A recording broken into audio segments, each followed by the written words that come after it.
ಮನೆತನದ ಎಲ್ಲ ಪರಿವಾರವೇ ಮತ್ತು ಎಲ್ಲ ತಾಯಿ ಬಳಗವೇ, ಶರಣರೇ, ಮುದ್ದು ಮಕ್ಕಳೇ, ತಮ್ಮೆಲ್ಲರಿಗೂ ಅನಂತ ಶರಣು ಶರಣಾರ್ಥಿಗಳು.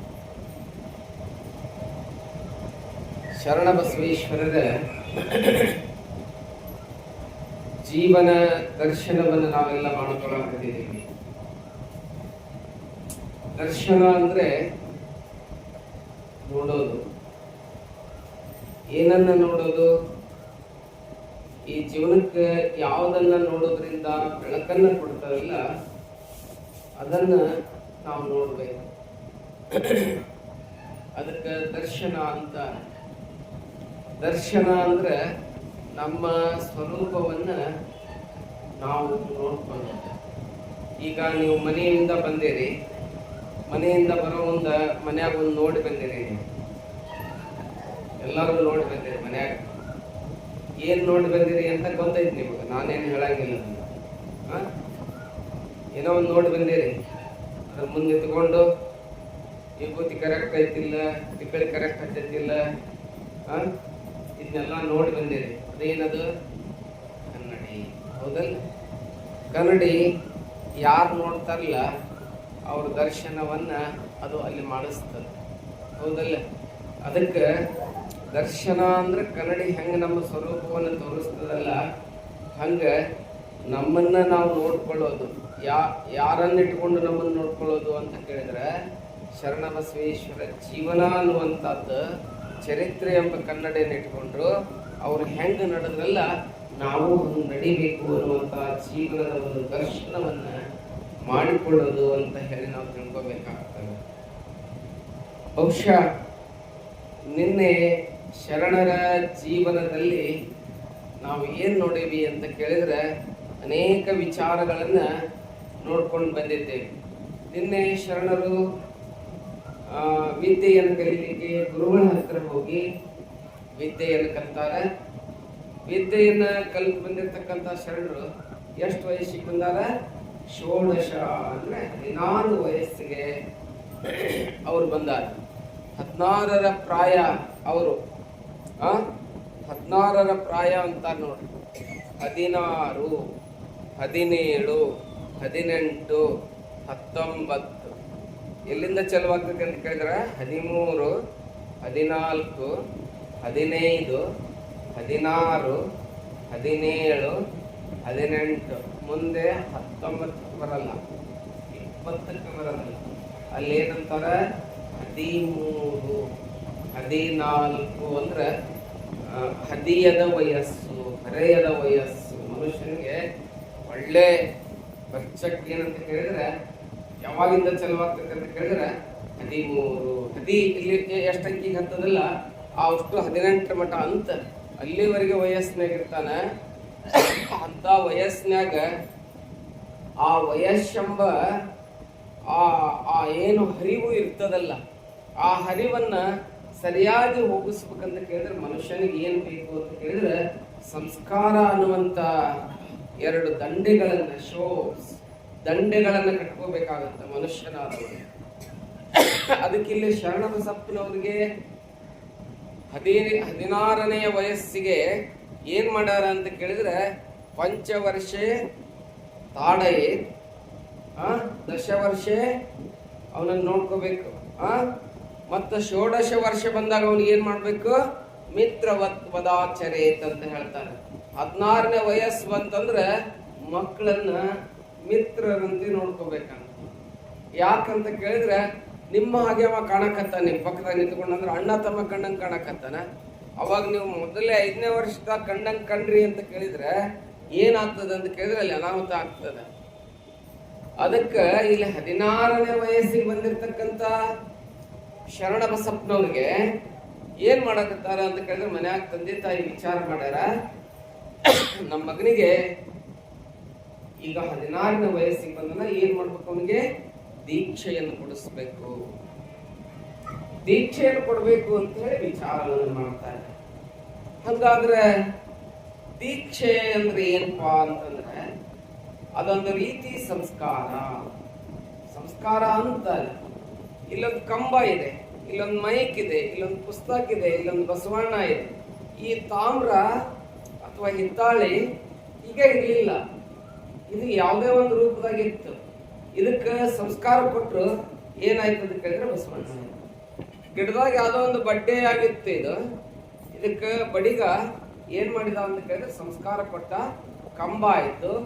ಇಲ್ಲೊಂದು ಕಬ್ಬಣದ ಇದು ಇದೆ ಅಲ್ಲ, ಇದು ಎಲ್ಲೋ ಒಂದು ಮ್ಯಾಂಗ್ನೀಸ್ ಓರ್ನಾಗಿತ್ತು. ಇದು ಬಳ್ಳಾರಿ ಎಲ್ಲೋ ಒಂದು ಗುಡ್ಡದಾಗಿತ್ತು. ಅದನ್ನ ಚಿಂದಾಲು ಮುಕುಂದು ಕಿಗ್ಲಸ್ಕರು ಎಲ್ಲೋ ತಂದು ಆ ಕಬ್ಬಣದ ಓರನ್ನು ಹಾಕಿದ್ರು, ಅದರಿಂದ ತೆಗೆದ್ರು, ಇದಕ್ಕೊಂದು ಏನೋ ಮ್ಯಾನುಫ್ಯಾಕ್ಚರ್ ಮಾಡಿದ್ರು. ಅದು ಏನಾಯ್ತು ಅಂತ ಕೇಳಿದ್ರೆ ಒಂದು ಮೈಕ್ ಸ್ಟ್ಯಾಂಡ್ ಆಯ್ತು. ಮೈಕ್ ಸ್ಟ್ಯಾಂಡ್ ಹಂಗೆ ಇರ್ಲಿಲ್ಲ, ಸಂಸ್ಕಾರದಿಂದ ಮೈಕ್ ಸ್ಟ್ಯಾಂಡ್. ಈ ಮೈಕ್ ಸ್ಟ್ಯಾಂಡ್ ಇದೆ ಇಲ್ಲ, ಇದನ್ನ ನೀರಾಗಿಟ್ರೆ ಏನಾಗ್ತದ? ಇದು ಏನಾಗ್ತದ್ರಿ? ನೀರಾಗಿಟ್ರೆ ಏನಾಗ್ತೈತ್ರಿ? ಜಂಕ್ ತಿಂದಾಗ ಮತ್ತೇನಾಗ್ತತಿ? ನೀರಾಗಿಟ್ವಿ ಮತ್ತೇನಾಗ್ತೈತ್ರಿ? ದೊಡ್ಡ ಮುಳುಗ್ತೈತಿ. ಇದನ್ನ ಮೈಕ್ ಸ್ಟ್ಯಾಂಡ್ ಅನ್ನ ನೀರಾಗಿಟ್ರು ತೇಲಂಗ ಆಗ್ಬೇಕು. ನಾವೆಲ್ಲಾರು ಈಗ ಹೆಂಗದೀವಿ ಅಂದ್ರೆ ಮೈಕ್ ಸ್ಟ್ಯಾಂಡ್ ಇದ್ದಂಗೆ ಇದೀವಿ, ನಮ್ಮನ್ನ ಹೋಲಿಸ್ಕೊಳ್ಳೋದು. ಈ ಮೈಕ್ ಸ್ಟ್ಯಾಂಡಿಗೆ ಉದಾಹರಣೆ ಕೊಡಕತ್ತೇನೆ ನಾನು. ಈ ಮೈಕ್ ಸ್ಟ್ಯಾಂಡ್ ಅನ್ನ ತೇಲಂಗ್ ಮಾಡ್ಬೇಕಾಗೈತಿ. ಏನ್ ಮಾಡೋದು? ಮೈಕ್ ಸ್ಟ್ಯಾಂಡ್ ಅನ್ನ ಇಟ್ಟರೆ ತೇಲೋದಿಲ್ಲ, ಮುಳುಗ್ತದ. ಹಂಗ ಬಿಟ್ರೆ ಜಂಗ್ ಹತ್ತದ, ಹಂಗ ಬಿಟ್ರೆ ಹಾಳಾಗಿ ಹೋಗ್ಬಿಡ್ತೈತಿ. ಅದಕ್ಕೆ ಈ ಮೈಕ್ ಸ್ಟ್ಯಾಂಡ್ ಅನ್ನ ತೇಲಂಗ್ ಮಾಡ್ಬೇಕು. ಏನ್ ಮಾಡುದ್ರವ? ಇದನ್ನ ಮುರಿದು ಬುಟ್ಟಿ ಮಾಡ್ಬೇಕು. ಬುಟ್ಟಿ ಮಾಡಿ ಏನ್ ಮಾಡ್ಬೇಕಂತ ಕೇಳಿದ್ರೆ ನೀರ್ ಮೇಲೆ ಬಿಟ್ರೆ ಮುಳುಗುವಂತ ಕಬ್ಬಣ ಏನಾಗ್ತತಿ? ತೇಲಾಕತ್ತತಿ. ಹಂಗಿದೊಂದು ಮೈಕ್ ಸ್ಟ್ಯಾಂಡ್ ಇದ್ದಂಗ ಇದನ್ನ ಒಯ್ದು ಗುರು ಅನ್ನುವಂತ ಕಮ್ಮಾರನ ಕೈಯಾಗ ಕೊಟ್ರೆ ಇದಕ್ಕೆ ಸಂಸ್ಕಾರ ಅಂತ ಹೇಳಿ ಮಾಡ್ತಾನ. ಮಾಡಿದ್ರೆ ಅದೊಂದು ಬುಟ್ಟಿ ಆಗ್ತದ. ಹೆಂಗ ಬುಟ್ಟಿ ನೀರಾಗ ತೇಲಾಕತ್ತದಲ್ಲ, ಹಂಗ ಭವಸಾಗರದಲ್ಲಿ ದೀಕ್ಷೆ ಎಂಬ ಸಂಸ್ಕಾರವನ್ನು ತೆಗೆದುಕೊಂಡು ಈ ಬುಟ್ಟಿ ತೇಲಾಕತ್ತದ. ಅದಕ್ಕೆ ಪ್ರತಿಯೊಬ್ಬ ಮನುಷ್ಯನಿಗೆ ಸಂಸ್ಕಾರ ಅನ್ನುವಂಥದ್ದು ಬಹಳ ಮಹತ್ವಪೂರ್ಣವಾಗಿರುವಂತಹದ್ದು. ಕೇವಲ ನಮ್ಮ ಧರ್ಮದಲ್ಲಿ ಮಾತ್ರ ಸಂಸ್ಕಾರ ಆಯ್ತಂದ್ರೆ ತಪ್ಪು.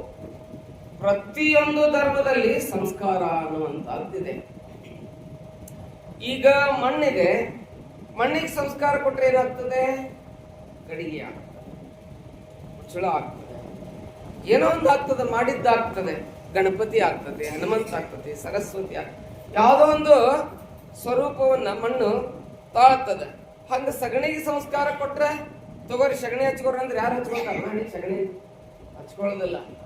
ಸಗಣಿಯನ್ನ ಸುಟ್ಟು ವಿಭೂತಿ ಗಟ್ಟಿಯನ್ನು ಮಾಡಿ ಅದನ್ನು ಮತ್ತೊಮ್ಮೆ ಬೆಂಕಿಯಲ್ಲಿ ಸುಟ್ಟು ಅದಕ್ಕೆ ಗುರುವಿನ ಪಾದವನ್ನು ತೊಳೆದು ಅದಕ್ಕೆ ಪಾದೋದಕವನ್ನು ಹಾಕಿದ್ರೆ ಅದು ಏನಾಗ್ತದ್ರಿ?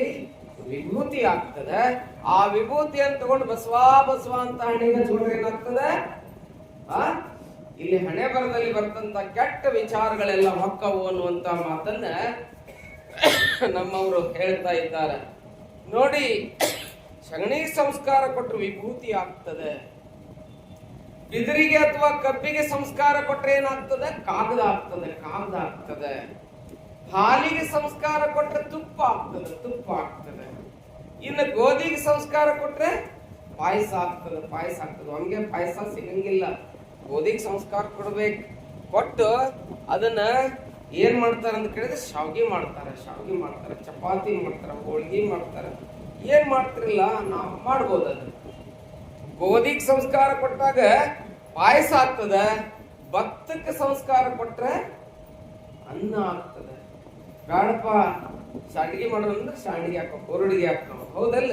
ಹಾಗೆ ಜಲಕ್ಕೆ ಸಂಸ್ಕಾರ ಕೊಟ್ರೆ, ನೀರಿಗೆ ಸಂಸ್ಕಾರ ಕೊಟ್ರೆ ಏನಾಗ್ತದೆ? ಪಾದೋದಕ ಆಗ್ತದೆ. ಸಂಸ್ಕಾರ ನೋಡಿ, ತಿನ್ನುವ ಪದಾರ್ಥಕ್ಕೆ ಸಂಸ್ಕಾರ ಕೊಟ್ರೆ ಏನಾಗ್ತದೆ ಅಂತ ಕೇಳಿದ್ರೆ ಪ್ರಸಾದ ಆಗ್ತದೆ. ಹಂಗ ಶಬ್ದಕ್ಕೆ ಸಂಸ್ಕಾರ ಏನ್ರ ಕೊಟ್ರೆ ಶಬ್ದ ಹೋಗಿ ಏನಾಗ್ತದೆ? ಮಂತ್ರ ಆಗ್ತದೆ. ಇನ್ನು ಕಲ್ಲಿಗೆ ಸಂಸ್ಕಾರ ಕೊಟ್ರೆ ಏನಾಗ್ತದೆ? ಮುಕ್ತಿ ಆಗ್ತದೆ. ಹಾಗೆ ಜೀವಿಗೆ ಸಂಸ್ಕಾರ ಕೊಟ್ರೆ ಏನಾಗ್ತಾನೆ? ಶಿವ ಆಗ್ತಾನೆ. ನರನಿಗೆ ಸಂಸ್ಕಾರ ಕೊಟ್ರೆ ಏನಾಗ್ತಾನೆ? ಹರ ಆಗ್ತಾನೆ. ಭವಿಗೆ ಸಂಸ್ಕಾರ ಕೊಟ್ರೆ ಏನಾಗ್ತಾನೆ? ಭಕ್ತನಾಗ್ತಾನೆ. ಭವಿಯನ್ನ ಒಯ್ದು ಭಕ್ತನನ್ನ ಮಾಡುವಂತ ಕ್ರಿಯೆ ಯಾವುದು ಅಂತ ಕೇಳಿದ್ರೆ ಸಂಸ್ಕಾರ. ಸಂಸ್ಕಾರ. ಅದಕ್ಕೆ ಅಕ್ಕ ಹೇಳಿದ್ಲು, ನಿನ್ನೊಂದು ವಚನ ಹೇಳಿದ್ನಲ್ಲ, ನರ ಜನ್ಮವ ತೊಡೆದು ಹರ ಜನ್ಮವ ಮಾಡಿದ ಗುರುವೇ, ಭವಿ ಎಂಬುದ ಕಳೆದು ಭಕ್ತೆಯೆಂದೆನಿಸಿದ ಗುರುವೇ, ಚನ್ನ ಮಲ್ಲಿಕಾರ್ಜುನನ ತಂದೆನ್ನ ಕೈವಶಕ್ಕ ಕೊಟ್ಟ ಗುರುವೇ, ನಿನಗೆ ಏನಪ್ಪ? ಶರಣು ಶರಣಾರ್ಥಿ. ನನ್ನನ್ನೇನ್ ಮಾಡಿದಿ? ಭವೀತೆ ಜನ್ಮನ ಜಾಯತೆ ಶೂದ್ರ ಕರ್ಮಣ ದ್ವಿಜ ಮುಚ್ಚತೆ. ನಾವೆಲ್ಲರೂ ತಾಯಿ ಹೊಟ್ಟೆಯಾಗಿ ಹುಟ್ಟಿದಾಗ ಏನಿರ್ತೀವಿ ಅಂತ ಕೇಳಿದ್ರೆ ಶೂದ್ರರಾಗಿರ್ತೀವಿ ಅಂತ. ಶೂದ್ರರಾಗಿರ್ತೀವಿ. ಜನ್ಮನ ಜಾಯತೆ ಶೂದ್ರ ಕರ್ಮಣ ದ್ವಿಜ ಮುಚ್ಚತೆ ಅಂತ ಹೇಳ್ತಾನೆ. ಕರ್ಮಣ ಅಂದ್ರೆ ಗುರು ಸಂಸ್ಕಾರ ಕೊಟ್ಟಾಗ ಏನಾಗ್ತದೆ ಅಂತ ಕೇಳಿದ್ರೆ ಭವಿ ಹೋಗಿ ಭಕ್ತನಾಗ್ತಾನೆ. ಅದಕ್ಕ ಇವರು ಬ್ರಾಹ್ಮಣರಲ್ಲಿ ಕೊಡ್ತಕ್ಕಂತ ಸಂಸ್ಕಾರಕ್ಕೆ ಏನಂತಾರೆ? ದ್ವಿಜ ಸಂಸ್ಕಾರ ಅಂತ ಹೇಳಿ ಕರ್ಕೊಂಡು ಬರ್ತಾರೆ. ದ್ವಿಜ ಅಂದ್ರೆ ಏನ್ರಿ? ದ್ವಿ ಅಂದ್ರ ಎರಡು, ಜ ಅಂದ್ರೆ ಹುಟ್ಟೋದು, ಎರಡನೇ ಬಾರಿ ಹುಟ್ಟೋದು. ಹೌದಲ್ರಿ? ಒಮ್ಮೆ ಎಲ್ಲಿ ಹುಟ್ಟಿರ್ತೀವಿ ನಾವು? ತಾಯಿ ಹೊಟ್ಟಾಗ ಹುಟ್ಟಿರ್ತೀವಿ. ಎರಡನೇ ಬಾರಿ ಎಲ್ಲಿ ಹುಟ್ಟೋದು? ಗುರುವಿನ ಹಸ್ತದಲ್ಲಿ ಹುಟ್ಟೋದು. ಅವನ ಹಸ್ತ ತಂದು ಮಸ್ತಕದ ಮೇಲೆ ಇಡ್ತಾನ. ಮಸ್ತಕದ ಮೇಲೆ ಇಟ್ಟಾಗ ನಿನ್ನ ಕರ್ಮ ಅಥವಾ ಶೂದ್ರತ್ವ ಹೋಗಿ ಅಲ್ಲಿ ಏನ್ ಬರ್ತದೆ ಅಂತ ಕೇಳಿದ್ರೆ ಶಿವತ್ವ ಬರ್ತದೆ. ಶಿವತ್ವ ಬರ್ತದೆ. ಅದಕ್ಕೆ ಜನ್ಮನ ಜಾಯತೆ ಶೂದ್ರ ಕರ್ಮಣ ದ್ವಿಜ ಮುಚ್ಚತೆ ಅಂತ ಹೇಳಿ. ಇದನ್ನ ಪ್ರತಿಯೊಂದು ಧರ್ಮದಲ್ಲಿ ಸಂಸ್ಕಾರ ಅನ್ನುವಂತಹದ್ದಿದೆ. ಇಸ್ಲಾಂ, ನೀವು ಮುಸಲ್ಮಾನರು ಇರ್ತಾರಲ್ಲ, ಅವ್ರಿಗೊಂದು ಸಂಸ್ಕಾರ ಇದೆ. ಯಾವ ಸಂಸ್ಕಾರ ಕೊಡ್ತಾರ ಅಂತ ಕೇಳಿದ್ರೆ, ಹುಟ್ಟಿದ ಮಗು ಇರ್ತದಲ್ಲ, ಅದಕ್ಕೆ ತೊಟ್ಟಿಲ್ದಾಗ ಹಾಕೋ ಮುಂದೆ ಚಿಲ್ಲಾ ಸಂಸ್ಕಾರ ಅಂತ ಹೇಳ್ಕೊಡ್ತಾರ. ಚಿಲ್ಲಾ ಸಂಸ್ಕಾರ ಅಂತ. ಮೌಲಿ ಬಂದು ಆ ಮಗುವಿನ ಕಿವಿಯೊಳಗ ಕಲ್ಮಾಗಳನ್ನು ಹೇಳ್ತಾನೆ. ಮೊಹಮ್ಮದ್ ಪೈಗಂಬರ್ ಕುರಾನಿನ ಕಲ್ಮಾಗಳನ್ನ ಆ ಮಗುವಿಗೆ ಹೇಳ್ತಾನೆ. ಆ ಮಗು ಒಂದು ವಯಸ್ಸಿಗೆ ಬಂದಾಗ ಏನ್ ಮಾಡ್ತಾರ? ಸುಂತಿ ಮಾಡ್ತಾರ. ಸುಂತಿ ಅಂತ ಮಾಡಿ ಆ ಮಗುವಿಗೆ ಸಂಸ್ಕಾರ ಕೊಡ್ತಾರ. ಅದಕ್ಕೆ ಏನಂತಾರ ಅಂತ ಕೇಳಿದ್ರೆ ಚಿಲ್ಲಾ ಸಂಸ್ಕಾರ ಅಂತಾರೆ. ಇನ್ನ ಕ್ರೈಸ್ತರು ಕೊಡ್ತಾರೆ. ಕ್ರೈಸ್ತ ಧರ್ಮದಲ್ಲಿ ಸಂಸ್ಕಾರ ಇದೆ. ಅದಕ್ಕೆ ಯಾವ ಸಂಸ್ಕಾರ ಅಂತಾರ ಅಂತ ಕೇಳಿದ್ರೆ ಬ್ಯಾಪ್ಟಿಸಮ್ ಅಂತಾರೆ.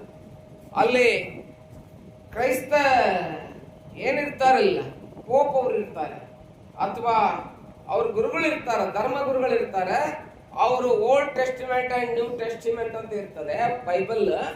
ಆ ಬೈಬಲ್ ನಲ್ಲಿ ಇರ್ತಕ್ಕಂತ ಕ್ರೈಸ್ತರ ಬೋಧೆಯನ್ನ ಏನ್ ಮಾಡ್ತಾರೆ ಅಂತ ಕೇಳಿದ್ರೆ ಅವ್ರಿಗೆ ಬೋಧಿಸ್ತಾರ. ಅದಕ್ಕೆ ಬ್ಯಾಪ್ಟಿಸಮ್ ಅಂತ ಹೇಳಿ ಕರ್ಕೊಂಡು ಬರ್ತಾರೆ. ಇನ್ನು ಹಂಗ ನಮಗೆ ಲಿಂಗಾಯತರಲ್ಲಿ ಏನ್ ಮಾಡ್ತಾರ? ಗುರುವಿಗೆ ತನುವನ್ನ, ಲಿಂಗಕ್ಕೆ ಮನವನ್ನ, ಜಂಗಮಕ್ಕೆ ಧನವನ್ನ ಕೊಡಬೇಕು ಅನ್ನುವಂತ ಮಾತನ್ನ ನಮ್ಮ ಧರ್ಮದಲ್ಲಿ ಹೇಳ್ಕೊಂಡು ಬರ್ತಾರೆ. ನಮಗೇನ್ ಕೊಡ್ತಾರಪ್ಪ ಅಂತ ಕೇಳಿದ್ರೆ ದೀಕ್ಷೆಯನ್ನು ಕೊಡ್ತಾರ. ದೀಕ್ಷೆ ಕೊಡ್ತಾರೆ. ದೀಕ್ಷೆ ಅಂದ್ರೆ ಏನು? ಈಗ ನೀವು ಹುಟ್ಟಿದಾಗ ಮಾಡಿರಿ, ನಿಮ್ಮ ಮಗು ಹುಟ್ಟಿರ್ತದಲ್ಲ, ಆ ಮಗುವಿಗೆ ಏನ್ ಮಾಡಿರ್ತೀರಿ ತಾಯಿದ್ರೆ ನೀವು? ಸ್ವಾಮಿಗಳು ಬಂದು ಲಿಂಗ ಕಟ್ತಾರೆ. ಅದು ದೀಕ್ಷೆ ಅಲ್ಲ. ನೀವು ದೀಕ್ಷೆ ಅಂತ ತಿಳ್ಕೊಂಡು ತಪ್ಪದ. ಅದು ಏನ್ರಿ? ಲಿಂಗ ಧಾರಣೆ. ಲಿಂಗ ಧಾರಣೆ ಬೇರೆ, ಲಿಂಗ ದೀಕ್ಷೆ ಬೇರೆ. ನಿಮ್ಗ ಚೆನ್ನಾಗಿ ತಿಳಿಯಂಗ ಒಂದು ಉದಾಹರಣೆ ಕೊಟ್ಬಿಡ್ಲೆ. ಎಂಗೇಜ್ಮೆಂಟ್ ಬೇರೆ, ಲಗ್ನ ಬೇರೆ. ಎಂಗೇಜ್ಮೆಂಟ್ ಅಂದ್ರೆ ಏನ್ರಿ? ಮಾಡ್ಕೊಂಡ್ರಿ ಇಲ್ರಿ ಎಂಗೇಜ್ಮೆಂಟ್? ಇಲ್ಲ, ಹಂಗೆ ಡೈರೆಕ್ಟ್ ಲಗ್ನ ಮಾಡ್ಯಾರ. ಲಗ್ನನೇ ಇಲ್ರಿ. ನಾನು ನೀವು ಶೇಮ್ ಅಲ್ರಿ. ಭಾರಿ ಅಲ್ಕ ಬಸವಣ್ಣ ಕುಂದಿರ್ತೀರಿ ನೋಡಿ. ಭಾರಿ ಆಯ್ತಲ್ಲ, ಜೋರಾಯ್ತು.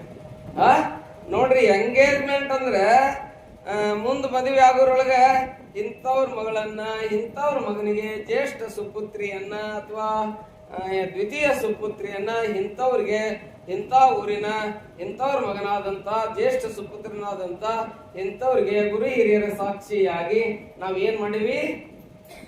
ತಗೊಂಡೇವಿ ಬರೇ ತಗೊಂಡಿರ್ತಾರ. ತಗೊಂಡದು ಬರೇ 4 ಮಂದ್ಯಾಗ ಇವ್ರನ್ನ ನಾವು ತಗೊಂಡೇವಿ ಅಂತ ಹೇಳಿ ಏನ್ ಮಾಡ್ತಾರ ಅಂತ ಕೇಳಿದ್ರೆ ಬಾಯಾಗ ಒಂದೊಂದು ಕೆಜಿ ಸಕ್ಕರೆ ಹಾಕ್ತಾರ. ಹೌದಲ್ಲ? ತಗೊಂಡಿವಿ ಅಂತ ಹೇಳಿ ಹಾಕೋದು. ಹೌದಲ್ಲ? ತಗೊಂಡಿವಿ ಅಂತ ಹೇಳಿ ಫಿಕ್ಸ್ ಮಾಡೋದು. ಆ ಫಿಕ್ಸ್ ಮಾಡಿರ್ತಾರ ಕುರಿ ಹಿರಿಯರು. ಮುಂದೆ ಫಿಕ್ಸ್ ಆದ ಬಳಿಕ 6 ತಿಂಗಳು 3 ತಿಂಗಳು ಅವ್ರಿಗೆ ಹೆಂಗ್ ಅನುಕೂಲತೆ ಇರ್ತದಲ್ಲ, ಹಂಗ ಯಾವ್ದೋ ಒಂದು ವಿಶ್ವೇಶ್ವರ ಗುಡಿ ಒಳಗೋ ಎಲ್ಲೋ ಒಂದು ಆಯ್ಕೆ ರಾಯಲ್ದಾಗೋ ಎಲ್ಲೇ ಏನ್ ಮಾಡ್ತಾರಂತ ಕೇಳಿದ್ರೆ ಒಂದಿನ ಅಷ್ಟು ಊರ್ ಮಂದಿ ಕುಡಿಸಿ ಏನೇನೋ ಮಾಡಿ ಇಬ್ಬರಿಗೆ ಏನ್ ಹಾಕ್ತಾರ, ಅಕ್ಕಿ ಕಾಳು ಹಾಕ್ತಾರಲ್ಲ, ಅದಕ್ಕೇನಂತಾರ ಅಧಿಕೃತ. ನಾವು 4 ಮಂದಿ ಮಧ್ಯದಲ್ಲಿ ಏನಾಗಿವಿ, ಗಂಡ ಹೆಂಡತಿ ಆಗೀವಿ. ಅವಾಗ ಏನು ಅನ್ನಕ್ ಬರಂಗಿಲ್ಲ. ಹಂಗ ಲಿವಿಂಗ್ ಟುಗೆದರ್ ಇತ್ತಂದ್ರ ಈ ಸಮಾಜ ಏನಂತತಿ, ಅಮ್ಮ ಮುಂದೆ ನಾ ಹೇಳಲ್ಲ, ಹಂಗ ಅಪವಾದ ಬರ್ತದ. ಅದಕ್ಕೆ ಅಧಿಕೃತವಾಗಿ ಗಂಡ ಹೆಂಡತಿಯಾಗಿ ಜೀವನವನ್ನ ನಡೆಸೋದು. ಹಂಗ ಲಿಂಗಧಾರಣೆ ಅಂತ ಕೇಳಿದ್ರೆ ಸ್ವಾಮಿಗಳು ಬಂದಿರ್ತಾರ, ಸುಮ್ನೆ ಹುಟ್ಟಿದ ಮಗುವಿಗೆ ಏನ್ ಮಾಡ್ಬಿಡ್ತಾರ ಅಂತ ಕೇಳಿದ್ರೆ ಒಂದ್ ಲಿಂಗ ತಗೊಂಡು ಪಾದೋದಕ ಹಾಕಿ ಶುದ್ಧ ಮಾಡಿ ಅವನ್ ಕೊಳ್ಳಾಕ್ ಕಟ್ಟಿ ಬಿಡ್ತಾರ. ಕಟ್ಟಿದ್ರೆ ಅದು ಏನಾಗ್ತದೆ, ಹುಟ್ಟಲಿಂಗ ಅಂತೀರಿ. ಅದನ್ನ ಮಗು ಹುಟ್ಟಿದ ಬಳಿಕ ಕಟ್ಟಬಹುದು. ಇಲ್ಲ ಅಂದ್ರೆ ನಮ್ ಲಿಂಗಾಯತರಲ್ಲಿ ಎಷ್ಟು ಚಲೋ ಪದ್ಧತಿ ಐತಿ ಅಂದ್ರ ತಾವ್ ತಿಳ್ಕೋಬೇಕ, ಮಗುವನ್ನ ತಾಯಿ ಗರ್ಭವತಿ ಆಗಿರ್ತಾಳಲ್ಲ, 8 ತಿಂಗಳಕ್ಕ ಆ ಮಗು ಎಲ್ಲಾ ಹೊಟ್ಟಿಯೊಳಗೆ ಬೆಳೆದ್ ಬಿಟ್ಟಿರ್ತದೆ ಚೆನ್ನಾಗಿ. ಆ ಹುಟ್ಟಿದಂತ ಮಗು ನೀವು ಮಾಡುವಂತ ಪ್ರತಿಯೊಂದು ಕ್ರಿಯೆಯನ್ನ ನೋಡ್ತಿರ್ತದ. ನೆನಪಿರ್ಲಿದಲ್ಲ ನಿಮ್ಗೆ. ನಮ್ಮಲ್ಲಿ ನಿನ್ನೆ ನಾನು ಶಿಕ್ಷಣ ಅಂತ ಹೇಳಿದೆ, ವಿದ್ಯೆ ಅಂತ ಹೇಳಿದೆ. ವಿದ್ಯೆ ಚಲುವಾಗುದು ಮಗು ಹುಟ್ಟಿದ ಮೇಲೆ ಅಲ್ಲ, 8 ತಿಂಗಳಕ್ಕೆ ಅವನಿಗೆ ಪಾಠಶಾಲೆ ಚಲುವಾಗ್ತದ. ನೀವ್ ಏನ್ ಮಾತಾಡ್ತಿರಲ್ಲ ಅದನ್ನ ಮಗು ಕೇಳಿಸ್ಕೊಂತದ. ನೀವ್ ಏನಂತೀರಲ್ಲ ಮಗು ಕೇಳಿಸ್ಕೊಂತದ. ನಿಮಗ್ ತಾಯಂದ್ರಿಗೆ ಗೊತ್ತಿರ್ತದೆ ಆ ಮಗು ಒದ್ದಾಡ್ತದ ಅಂತದ. ಅದು ಒದ್ದಾಡೋ ಮುಂದೆ ಗೊತ್ತಾಗ್ತದ, ನನ್ನ ಮಗು ಹೊಟ್ಟಿಯೊಳಗ ಒದ್ದಾಡಕತತಿ ಅನ್ನೋದು, ಅದು ಸರದಾಡ್ತತಿ ಅನ್ನೋದು ಗೊತ್ತಾಗ್ತದ ತಾಯಂದ್ರಿಗೆ. ಹಂಗ ಆ ಮಗುವಿಗೆ ಆಗ್ತಕ್ಕಂತ ಸಂಸ್ಕಾರದಿಂದ ನೀವೇನ್ ಹೇಳ್ತಿರಲ್ಲ ಆ ಮಗು ಕೇಳ್ತಿರ್ತತಿ. ಒಮ್ಮೆ ಖಗೋಳಕ ಋಷಿ ವೇದಗಳನ್ನು ಹೇಳಕತ್ತಿದ್ದ. ವೇದಗಳನ್ನ ಪಾಠ ಮಾಡಕತ್ತಿದ್ದ ಶಿಷ್ಯರಿಗೆಲ್ಲ ಅವ ಹೇಳಿದ, ಇಲ್ಲ ಮತ್ತೆ ನೀನು ಅವನ ಹೆಂಡತಿಗೆ ಹೇಳ್ತಾನ, ಇಲ್ಲ ನೀನು ಗರ್ಭವತಿ ಇದೀಯಾ, ನೀನು ಕುತ್ಕೋ. ವೇದ ಅಂದ್ರೆ ಪವಿತ್ರವಾಗಿರ್ತಕ್ಕಂಥ ವಿಚಾರಗಳನ್ನ ಹೇಳುವಂತಾವು. ಅದಕ್ಕೆ ನೀನು ಮುಂದೆ ಕುತ್ಕೊಂಡು ಕೇಳು ಅಂತ. ಕೇಳು ಮುಂದೆ ಈ ಖಗೋಳಕ ಇರ್ತಾನಲ್ಲ, ವೇದಗಳನ್ನ ಮಕ್ಕಳಿಗೆ ಪಾಠ ಮಾಡ್ತಿರ್ತಾನ. ಪಾಠ ಮಾಡೋ ಮುಂದೆ ಹೆಂಡತಿನ ಕುತ್ಕೊಂಡು ಕೇಳ್ತಾ ಇರ್ತಾನ. ಕೇಳೋ ಮುಂದೆ ಆ ವೇದಗಳನ್ನ ಹೇಳ್ತಾ ತಪ್ಪು ಹೇಳ್ಬಿಡ್ತಾನ ಖಗೋಳಕ. ಹೇಳಿದಾಗ ಹೊಟ್ಟೆಯೊಳಗ್ ಮಗು ಇರ್ತದಲ್ಲ, ಆ ಮಗು ನಗಾಕತ್ತದ. ಏ ಬಕವಾಸ್ ಹೈ, ಏ ಗಲತ್ ಬೋಲ್ತೆ ಹೈ ಅಂತ ಹೇಳ್ತದ ತಂದೆಗೆ ಒಳಗ. ಏ ಬಕವಾಸ್ ಹೈ, ಏ ಗಲತ್ ಬೋಲ್ತೆ ಹೈ, ನೀನು ತಪ್ಪು ಹೇಳಾಕತ್ತಿದೀಯ, ತಪ್ಪು ಹೇಳ್ಬೇಡ ಅಂತ ಹೇಳ್ತದ. ಅವನಿಗೆ ಸಿಟ್ಟು ಬರ್ತದೆ, ನಾನೇ ಪಂಡಿತ ಅನ್ನುವಂತ ಸಿಟ್ಟು ಬರ್ತದೆ. ಅವಾಗ ಆ ಖಗೋಳಕ ಋಷಿ ಅಂತಾನ, ಇನ್ನೂ ಹೊಟ್ಟೆಯಾಗ ಆಗಿದಿ ನೀನು, ಇನ್ನೂ ಹೊರಗೆ ಬಂದಿಲ್ಲ, ಏನೂ ಹೇಳೇ ಇಲ್ಲ ನಿನಗೆ, ಇಷ್ಟ ಹಾಕೊಂಡ ವಿಚಿತ್ರದಿ ಅಂದ್ರ ನೀ ಅಷ್ಟಾವಕ್ರ ಆಗು ಅಂತೇಳಿ ಶಾಪ ಕೊಡ್ತಾನ. ಅವ ಏನಾಗ್ತಾನೆ, ಅಷ್ಟಾವಕ್ರ ಆಗ್ತಾನೆ. ಮುಂದೆ ಈ ದೇಶದ ದೊಡ್ಡ ಸಾಂಸ್ಕೃತಿಕ ದೊರೆಯಾಗಿರ್ತಕ್ಕಂಥ ಯಾರು, ಜನಕರಾಜನ ಆಸ್ಥಾನದಲ್ಲಿ ಒಬ್ಬ ಮಹಾ ಪಂಡಿತನಾಗಿ ಅಷ್ಟಾವಕ್ರ ಗೀತೆ ಅನ್ನುವಂತಹ ಪುಸ್ತಕವನ್ನ ಯಾರು ಬರೀತಾರ ಅಂತ ಕೇಳಿದ್ರೆ ಅಷ್ಟಾವಕ್ರ ಬರೀತಾನೆ ಎನ್ನುವಂತಹದ್ದು ಚರಿತ್ರೆ ಬರ್ತದೆ. ಅದಕ್ಕೆ ನಮ್ಮವರು ಏನಂತ ಕೇಳಿದ್ರೆ 8 ತಿಂಗಳ ಗರ್ಭಕ್ಕೆ ಯಾಕೆ ಲಿಂಗ ಕಟ್ಟಿ ಬಿಡ್ತಾರ ಅಂತ ಕೇಳಿದ್ರೆ, ಅಮ್ಮ ನೀನು ನಿನ್ನ ಪೂಜೆಯನ್ನು ಮಾಡ್ಕೊಂತಿರ್ತಿಲ್ಲ ಎಡಗೈಯ ಲಿಂಗ ಇಟ್ಕೊಂಡು, ಅದಕ್ಕೆ ನೀನು ಗರ್ಭಕ್ಕ ಲಿಂಗ ಧಾರಣೆಯನ್ನು ಮಾಡಿಬಿಡ್ತಾರ. ನಿನ್ನ ಕೈಗೆ ಆ ಲಿಂಗವನ್ನು ಕಟ್ಕೊಂಡ್ಬಿಡು. ತಾಯಿಯೇ ನೀ ಯಾವಾಗ ಪೂಜೆ ಮಾಡ್ತಿರ್ತೀಯಲ್ಲ, ಪೂಜೆ ಮಾಡೋ ಮುಂದೆ ನೀನು ಪಾದೋದಕ ತಗೊಂಡಿ, ಗುರುವೇ ಲಿಂಗವೇ ಜಂಗಮವೇ ಅಂತ ಹೇಳಿ 3 ಸಲ ಪಾದೋದಕ ತಗೊಂತೀರಿ. ನೀವು ತಗೊಂಡ್ ಬಳಿಕ ನೀವು ತಗೊಂಡು ನಿಮ್ ಪಾದೋದಕ ತಗೊಂಡ್ ಬಳಿಕ ಆ ನಂತರ ಮತ್ 3 ಸಲ ತಗೋಬೇಕು. ನೀವು ಯಾಕೆ ತಗೋಬೇಕು, ಮೊದಲು ತಗೊಂಡಿದ್ದು ನಿಮ್ದು, ಎರಡನೇ ಬಾರಿ ಇತ್ತು ಅಂತಿರಲ್ಲ ಗುರುವೇ ಲಿಂಗವೇ ಜಂಗಮೇ ಅಂತ, ಅದು ಯಾರಪ್ಪ ಅದಕ್ಕ?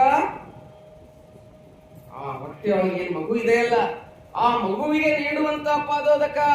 ಅದಕ್ಕೆ 8ನೇ ತಿಂಗಳಕ್ಕೆ ಗರ್ಭಕ್ಕೆ ಲಿಂಗವನ್ನು ಕಟ್ಟುವಂತ ವ್ಯವಸ್ಥೆ ಎಲ್ಲಿದೆ ಅಂತ ಕೇಳಿದ್ರೆ ನಮ್ಮಲ್ಲಿ ದೀಕ್ಷಾ ಸಂಸ್ಕಾರ ಅನ್ನುವಂಥದ್ದನ್ನ ಇಟ್ಕೊಂಡಿದ್ದಾರೆ. ಅದಕ್ಕೆ ಪ್ರತಿಯೊಬ್ಬರು ಜೀವನದಾಗ ಏನ್ ಮಾಡ್ಬೇಕಂತ ಕೇಳಿದ್ರೆ ಸಂಸ್ಕಾರ ಪಡ್ಕೋಬೇಕು, ಸಂಸ್ಕಾರವನ್ನು ಪಡ್ಕೋಬೇಕು. ಸಂಸ್ಕಾರವನ್ನು ಪಡ್ಕೊಂಡಾಗ ಏನಾಗ್ತದಂತ ಕೇಳಿದ್ರೆ ಈ ಜೀವನಕ್ಕೆ ಒಂದು ಏನ್ ಸಿಗ್ತದಂತ ಕೇಳಿದ್ರೆ ಒಂದು ಬೆಲೆ ಎನ್ನುವಂತದ್ದು ಸಿಗ್ತದೆ. ಈಗ ನಿಮ್ ಕಡೆ ಎಲ್ಲರ ಕಡೆ ನೋಟ್ ಅದಾವ ಕಿಶೆದಾಗ. ಆ ನೋಟ್ನ್ಯಾಗ ಒಂದ್ ಏನೈತಿ, ಅಲ್ಲಿ ಒಂದು ಸೀಲ್ ಇದೆ, ರಿಸರ್ವ್ ಬ್ಯಾಂಕ್ ಆಫ್ ಇಂಡಿಯಾ ಅಂತ ಇರ್ತದೆ. ಅದು ಇರ್ಲಿಲ್ಲ ಅಂದ್ರೆ ಆ ನೋಟ್ ಏನಾಗ್ತದ್ರಿ, ಕೊಟ್ಟ ಆಗ್ಬಿಡ್ತದೆ. ಅದನ್ನ ಯಾರು ತಗೊಂಡ್ ಹೋಗ್ತಾರ, ಅವ್ರನ್ನ ಎಲ್ಲಿ ಹಾಕ್ತಾರೆ? ಜೈಲಿಗೆ ಹಾಕ್ತಾರೆ. ಯಾರು ಕೋಟ note reserve bank of India ಅಂತೇಳಿ ಸೀಲ್ ಇಲ್ಲದ ನೋಟನ್ನ ತಗೊಂಡು ಹೋದ್ರೆ ಹೆಂಗ್ ಜೈಲಿಗೆ ಹಾಕ್ತಾರೋ ಹಂಗ ಇದಕ್ಕೆ ದೀಕ್ಷೆ ಅನ್ನುವಂತ ರಿಸರ್ವ್ ಬ್ಯಾಂಕ್ ಆಫ್ ಇಂಡಿಯಾ ಗುರು ಹಾಕುವಂತ ಸೀಲ್ ಏನಾದ್ರೂ ಈ ದೇಹಕ್ಕೆ ಹಾಕೊಂಡಿರ್ಲಿಲ್ಲ, ದೀಕ್ಷೆ ಅನ್ನುವಂತ ಸೀಲ್ ತಗೊಂಡಿರ್ಲಿಲ್ಲ ಅಂದ್ರೆ ಸತ್ತ ಬಳಿಕ ರಾಕ್ಷಸನಾಗಿ ತಿರುಗಾಡ್ತಾನ, ದೆವ್ವಾಗಿ ತಿರುಗಾಡ್ತಾನ. ಅದಕ್ಕೆ ಸಂಸ್ಕಾರ ತಗೋಬೇಕು, ಅದಕ್ಕೆ ಸಂಸ್ಕಾರ ತಗೋಬೇಕು ಅನ್ನುವಂತ ನಮ್ಮೂರು ಬಹಳ ಜಾಗೃತಿಯಾಗಿ ಧರ್ಮ ಸಂಸ್ಕಾರವನ್ನ ಹೇಳ್ಯಾರ.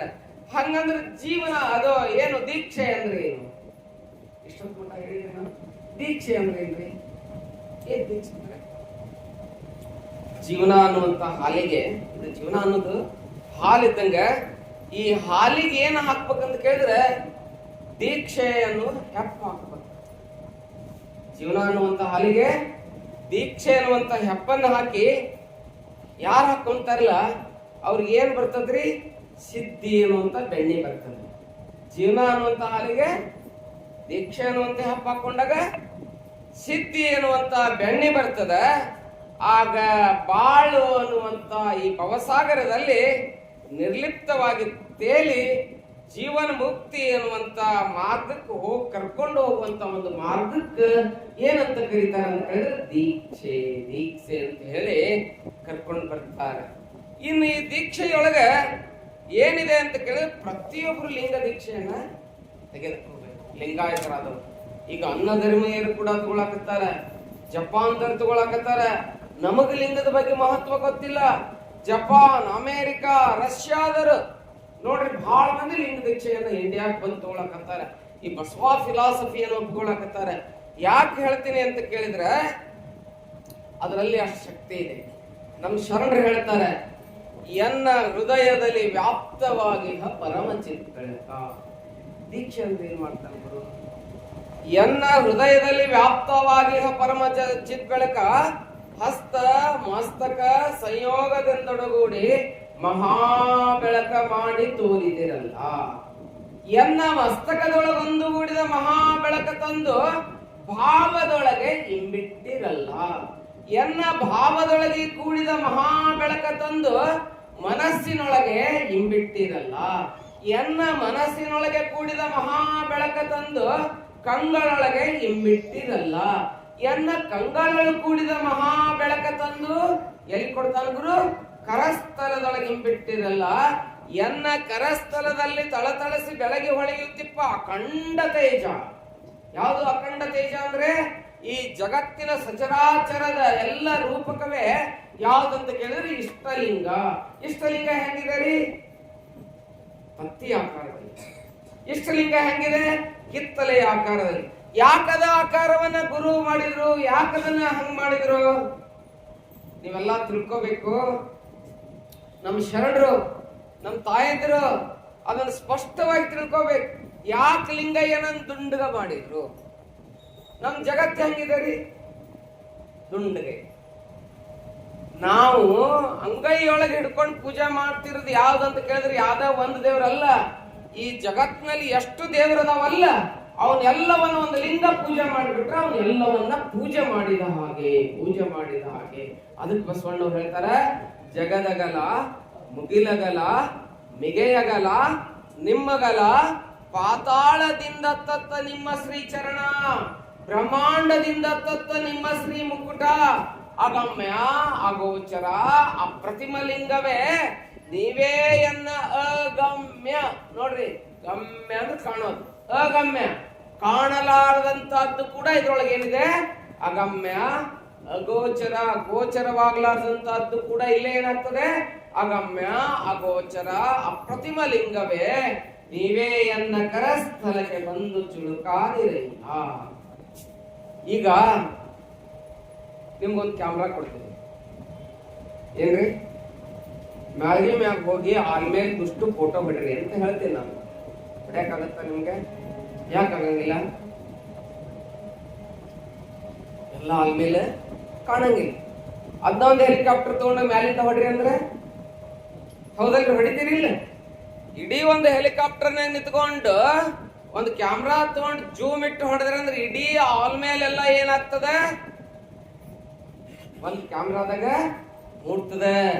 ಹಂಗ ಪರಮಾತ್ಮ ಇಡೀ ಪ್ರಪಂಚದಲ್ಲಿ ತುಂಬಿದಂತ ಪರಮಾತ್ಮನನ್ನ ಕರಿಯು ಕನ್ನಡಿಯೊಳ ಅಡಗಿದಂತೆ ನೀ ಎನ್ನೊಳಗೆ ಅಡಗಿದೆ ಅಯ್ಯ ಕೂಡಲ ಸಂಗಮ ದೇವ. ಬಸವಣ್ಣವ್ರು ಹೇಳ್ತಾರೆ, ಏನು ಒಂದು ದೊಡ್ಡದಾಗಿರ್ತಕ್ಕಂಥ ಕರಿ ಆನೆಯನ್ನ ನಾವು ಸಣ್ಣದಾಗಿ ಎದುರಾಗಿ ತೋರಿಸಬಹುದು, ಒಂದು ಕರಡಿಯೊಳಗೆ ತೋರಿಸಬಹುದು. ಹಂಗೆ ಜಗತ್ತಿದೆ ಅಲ್ಲ, ಜಗದಗಲ ಮುಗಿಲಗಲವಾಗಿರ್ತಕ್ಕಂಥ ಪರಮಾತ್ಮದನಲ್ಲ, ಅವನ್ನ ಪೂಜೆ ಮಾಡ್ಬೇಕಂದ್ರೆ ಎದರ ಮೂಲಕ ಪೂಜೆ ಮಾಡ್ಬೇಕಂತ ಕೇಳಿದ್ರೆ ಇಷ್ಟಲಿಂಗ ಚೇತನ ಚುಳುಕಾದ ಚೇತನವನ್ನ ಮಾಡಿಕೊಂಡು ಅವನನ್ನು ಇಲ್ಲಿ ಏನ್ ಮಾಡೋದು ಅಂತ ಕೇಳಿದ್ರೆ ದೃಷ್ಟಿ ಶಿಖಾಟಕ ಯೋಗದ ಮೂಲಕ ನಾವು ಏನ್ ಮಾಡೋದು ಅಂತ ಕೇಳಿದ್ರೆ ಪೂಜೆ ಮಾಡೋದು. ಆ ಲಿಂಗ ಸಿಗಬೇಕಂತ ಕೇಳಿದ್ರೆ ಗುರುಹಸ್ತದಿಂದ ಸಿಗ್ತದೆ. ಹೆಂಗ್ ಸಿಗ್ತದೆ? ಕ್ರಿಯಾ ದೀಕ್ಷೆ, ವೇದಾ ದೀಕ್ಷೆ, ಮಂತ್ರ ದೀಕ್ಷೆ ಅಂತ ಹೇಳ್ತಾರೆ. ಸ್ವಲ್ಪ ಜಟಿಲಿದ ವಿಷಯ ತಿಳ್ಕೊಂತಿರಲ್ಲ, ಶರಣಬಸಪ್ಪನ ಪುರಾಣ ಇದ್ದಾಗ ಇಂಥವೆಲ್ಲ ಹೇಳಬೇಕು. ಹೇಳಿಲ್ಲ ಅಂದ್ರೆ ನಡೆಯಂಗಿಲ್ಲ. ಸುಮ್ಮನೆ ಕಾಗಿ ಗುಬ್ಬಿ ಕತಿ ಹೇಳಿ ಮುಂದೆ ಹೋಗ್ಬಿಟ್ಟೆ ಅಂದ್ರೆ ನಾನು ಇವತ್ತು ಅದಕ್ಕೆ ಎಲ್ಲ ಪ್ರಿಪೇರ್ ಆಗಿ ಬಂದೀನಿ. ನಮ್ಗೆ ಭಾಳ ಕಾರ್ಯಕ್ರಮ ಇದ್ರು ಕೂಡ ಬಂದು ಕುಂತು ಓದ್ಕೊಂಡು ಬಂದೀನಿ. ಅದನ್ನೆಲ್ಲ ಹೇಳಬೇಕು, ತಿಳಿಸ್ಬೇಕಂತ ಹೇಳಿ. ನೋಡಿ, ನಮ್ಮಲ್ಲಿ 3 ಶರೀರ ಅದಾವ. ಎಲ್ಲಿದಾವ್ರಿ ಮುತ್ತಾರ ಅಂತೀರ? 3 ಶರೀರ ಅದಾವ್ರಿ. ಎಲ್ಲೆಲ್ಲದವ್ರು ಆತ ಅಂದ್ರ 3 ಶರೀರ ಪ್ರತಿಯೊಬ್ಬರಿಗೆ ಅದಾವು. ಯಾವ್ಯಾವು?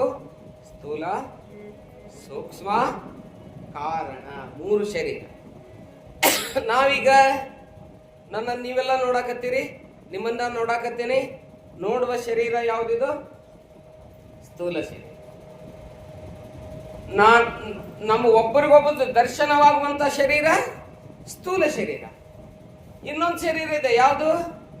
ಸೂಕ್ಷ್ಮ ಶರೀರ ಇದೆ. ನೀವು ಹೋಗಿ ಮನ್ಯಾಗ ಮಲ್ಕೋತೀರಿ. ಮನ್ಯಾಗ ಮಲ್ಕೊಂಡಾಗ ಒಂದು ಕನಸು ಬೀಳ್ತೈತಿ, ಹೌದಲ್ರಿ? ಕನಸು ಬಿದ್ದಾಗ ಮರುದಿವಸ ಹೇಳ್ತಿರ್ತೇನೆ, ಇಲ್ಲ ರಾತ್ರಿ ಮಕ್ಕೊಂಡಿದ್ದೆ, ಯಾಕ ನಾನು ಹಳವಂಡದಾಗ ಮಕ್ಕೊಂಡಿದ್ದೆ, ಅವರು ಏನೋ ನೆನ್ಸ್ಕೊಂಡು ಮಕ್ಕೊಂಡಿರ್ತೀರಲ್ಲ, ಅದು ಕನಸನ್ನೇ ಬಂದಂಗ ಆಗ್ತದೆ, ಕನಸು ಬಿದ್ದಂಗ ಆಗ್ತದೆ ನಿಮ್ಗೆ. ಆ ಕನಸು ಕಾಣುವಂತ ಶರೀರ ಎಲ್ಲಿದೆ? ಅಕ್ಕ ಪ್ರಭು ಒಂದು ಪ್ರಶ್ನೆ ಕೇಳ್ತಾನೆ, ನಾ ಸತ್ಯನೆಂದು ಹೆಣ ಕೂಗಿದುದುಂಟೆ. ಅಕ್ಕ ಕೇಳ್ತಾನೆ, ನಾ ಸತ್ಯನೆಂದು ಹೆಣ ಕೂಗಿದುದುಂಟೆ, ಬಯಚಿಟ್ಟ ಬಯಕೆ ಕರೆದುದುಂಟೆ, ಹೆಪ್ಪಿಟ್ಟ ಹಾಲು ಸಿಹಿ ಅಪ್ಪುದೆ, ಇದು ಒಪ್ಪವಲ್ಲ ಗುಹೇಶ್ವರ ಲಿಂಗಕ್ಕೆ ಅಂತ ಹೇಳ್ತಾಳ. ಅವಾಗ ಅಕ್ಕ ಹೇಳ್ತಾಳ, ಸತ್ತ ಹೆಣ ಕೂಗಿದುದುಂಟು, ಬಯಚಿಟ್ಟ ಬಯಕೆ ಕರೆದುದುಂಟು, ಹೆಪ್ಪಿಟ್ಟ ಹಾಲು ಸಿಹಿ ಅಪ್ಪುದು, ಇದ್ದು ನಿಶ್ಚಯಿಸಿ ನೋಡಿ ಚನ್ನಮಲ್ಲಿಕಾರ್ಜುನನಲ್ಲಿ ಅಂತೇಳಿ ಅಕ್ಕ ಪ್ರಭುಗೆ ಉತ್ತರ ಕೊಡ್ತಾ ಏನ್ ಹೇಳ್ತಾಳ ಅಂತ ಕೇಳಿದ್ರೆ, ಮರೆದೊರಗಿ ಕನಸು ಕಂಡು ಹೇಳುವಲ್ಲಿ ಸತ್ತ ಹೆಣ ಎದ್ದಿತ್ತು, ತನ್ನ ಋಣ ನಿಧಾನ ಕರಿಯಿತ್ತು, ಹೆಪ್ಪಿಟ್ಟ ಹಾಲು ಗಟ್ಟಿ ತುಪ್ಪವಾಗಿ ಸಿಹಿಯಾಯಿತ್ತು, ಇದು ನಿಶ್ಚಯಿಸಿ ನೋಡಿ ಚನ್ನಮಲ್ಲಿಕಾರ್ಜುನನಲ್ಲಿ. ಯಾರು ಹೇಳ್ತಾರೆ? ಅಕ್ಕ ಮಹಾದೇವಿ ಹೇಳ್ತಾಳೆ. ಮರೆದವರೆಗೆ ಕನಸು ಕಂಡು ಹೇಳುವಲ್ಲಿ, ರಾತ್ರಿ ಮಕ್ಕೊಂಡು ಕನಸು ಕಂಡಿರ್ತೀರಿ ನೀವು. ಕನಸು ಕಂಡು ಮರುದಿವಸ ಹೇಳ್ತೀರಂದ್ರ ನಿಮ್ ಲೋಕಾರೂಢಿ ಒಂದು ಮಾತಿದೆ, ಏನಿದೆ? ಸತ್ತಮ ನಿತ್ಯತಮ ಸಮ ಅಂತ ಹೇಳ್ತಾರೆ. ಸತ್ತಮ ನಿತ್ಯತಮ ಸಮ ಅಂತ ಹೇಳ್ತಾರೆ. Sleeping is temporary death, death is permanent. Sleeping ನಿತ್ಯಗೊಮ್ಮೆ, ನಿತ್ಯ ಮರಣ, ಎದ್ದು ಸಲ ನವೀನ ಜನನ, ಯುಗ ಯುಗಾದಿ ಕಳೆದರು ಯುಗಾದಿ ಮರಳಿ ಬರುತ್ತಿದೆ. ಕವಿ ಹೇಳ್ತಾರೆ ನಿತ್ಯಗೊಮ್ಮೆ ನಿತ್ಯ ಮರಣ, ಸತ್ತಮ ನಿತ್ಯತ್ವ ಸಮ ಅಂತ ಹೇಳ್ತಾರೆ. ಹಾವು ಸುಧಾ ಕಡೆಯಂಗಿಲ್ಲ ಅಂತ ಅವಾಗ ನಮ್ಗೆ. ಯಾಕೆ ಕಡೆಯಂಗಿಲ್ಲ ನಿದ್ದೆ ಆಗ್ತದಾಗ ಅಂತ ಕೇಳಿದ್ರೆ, ಈ ಶರೀರ ಎಲ್ಲ ವಿಷ ಆಗ್ಬಿಟ್ಟಿರ್ತದ, ನಾನು ವಿಷ ಅದು ವಿಷ, ಅದ ನಮಗ್ ಕಡಿತದ, ಅದ ಸಾಯ್ತದ ಅಂತ. ಅದಕ್ಕ ಮಲ್ಕೊಂಡಾಗ ಹಾವು ಸುಧಾ ಕಡೆಯಂಗಿಲ್ಲ ಅಂತ. ಹಾವು ಸುಧಾ ಕಡೆ ಹಂಗ ಮಲ್ಕೊಂಡಾಗ ಒಂದು ಕನಸನ್ನ ಕಾಣ್ತಿರಲ್ಲ ನೀವು, ಕನಸನ್ನ ಕಂಡು ಮರುದಿವಸ ಹೇಳ್ತಿರಲ್ಲ, ಆ ಕನಸನ್ನ ಕಂಡಂತ ಶರೀರ ಯಾವುದು? ಯಾವ್ದ್ರಿ? ನೋಡು ಶರೀರ ಸ್ಥೂಲ. ಮಲ್ಕೊಂಡ ಕನಸು ಬೀಳ್ತದ, ಅದು ಯಾವ ಶರೀರದಾಗ ಬಿದ್ದಿರ್ತದೆ ಅಂತ ಕೇಳಿದ್ರೆ ಸೂಕ್ಷ್ಮ ಶರೀರದಲ್ಲಿ ಬಿದ್ದಿರ್ತದೆ. ಸೂಕ್ಷ್ಮ ಶರೀರದಲ್ಲಿ ಬಿದ್ದಿರ್ತದೆ. ಯೋಗಿಯಾದವನಿಗೆ, ಜ್ಞಾನಿಯಾದವನಿಗೆ, ಸಂತನಾದವನಿಗೆ, ಸಾಧಕನಿಗೆ ಇದನ್ನು ಮೀರಿದ ಸ್ಥಿತಿ ಬಂದಿರ್ತದೆ. ಯಾವುದು ಅಂತ ಕೇಳಿದ್ರೆ ಅಲ್ಲಿ ಕನಸು ಇರಂಗಿಲ್ಲ, ಏನೂ ಇರಂಗಿಲ್ಲ. ಕನಸು ಬಿದ್ರು ಯಾರು ಬೀಳ್ತದೆ ಅಂತ ಕೇಳಿದ್ರೆ ಪರಮಾತ್ಮನ ಕನಸಲ್ಲಿ ಬೀಳ್ತದೆ. ಶರಣರೇ ಬರ್ತಾರೆ, ಸಂತರೇ ಬರ್ತಾರೆ ಅವ್ರ ಕನಸಿನಾಗ. ನೀವು ಸಂಸಾರಿಕ್ರೀರಿ, ಯೋಗ ರಥೋವ ಭೋಗ ರಥೋವ ಸಂಘ ರಥೋವ ಸಂಘವಿಹೀನ ಯಶ ಬ್ರಹ್ಮಣೆ ರಮತೆ ಚಿತ್ತಂ ನಂದದಿ ನಂದದಿ ನಂದತ್ತೇವ ಭಜಗೋವಿಂದಂ ಭಜಗೋವಿಂದಂ ಭಜಗೋವಿಂದಂ ಮೂಢಮತಿ ಸಂಪ್ರಾಪ್ತ ಸನ್ನಿಹಿತೆ ಮರಣೆ ನಹಿ ನಹಿ ರಕ್ಷತೆ ದುಃಖಿಂ ಕರಣೆ ಅಂತ ಶಂಕರಾಚಾರ್ಯ ಹೇಳ್ತಾರೆ. ನೀ ಯೋಗದಾಗರೇರು, ಭೋಗದಾಗರೇರು, ಎಲ್ಲರೇರು, ನಿನ್ನ ಮನಸ್ಸು ಮಾತ್ರ ಎಲ್ಲಿ ತಂದು ಕೇಳಿದ್ರೆ ಶರಣ ಬಸಪ್ಪನೊಳಗೆ ತಂದು ಕೇಳಿದ್ರೆ ಕನಸಿನಾಗ ಅವನೇ ಬರ್ತಾನ ಅನ್ನೋದನ್ನು ಸ್ಪಷ್ಟವಾಗಿ ನೆನ್ಪಿಟ್ಕೋಬೇಕು. ನಾವು ಯಾವುದನ್ನ ನೆನೆಸಿ ಮಕ್ಕೊಂಡಿರ್ತೀವಿ, ಏನನ್ನ ನಾವು ಮಲ್ಕೊಳ್ಳೋಮಂತ ವಿಚಾರ ಮಾಡಿ ಮಕ್ಕೊಂಡಿರ್ತೀವಲ್ಲ, ಅದೇ ಕನಸು ಬೀಳ್ತದಂತ. ಅದಕ್ಕೆ ಮಲ್ಕೊಳ್ಳೋ ಮುಂದೆ ಏನು ಓದಾಕ್ ಬರ್ಲಿಲ್ಲ ಅಂದ್ರೆ ಏನ್ ಅನ್ಬೇಕ್ರಿ?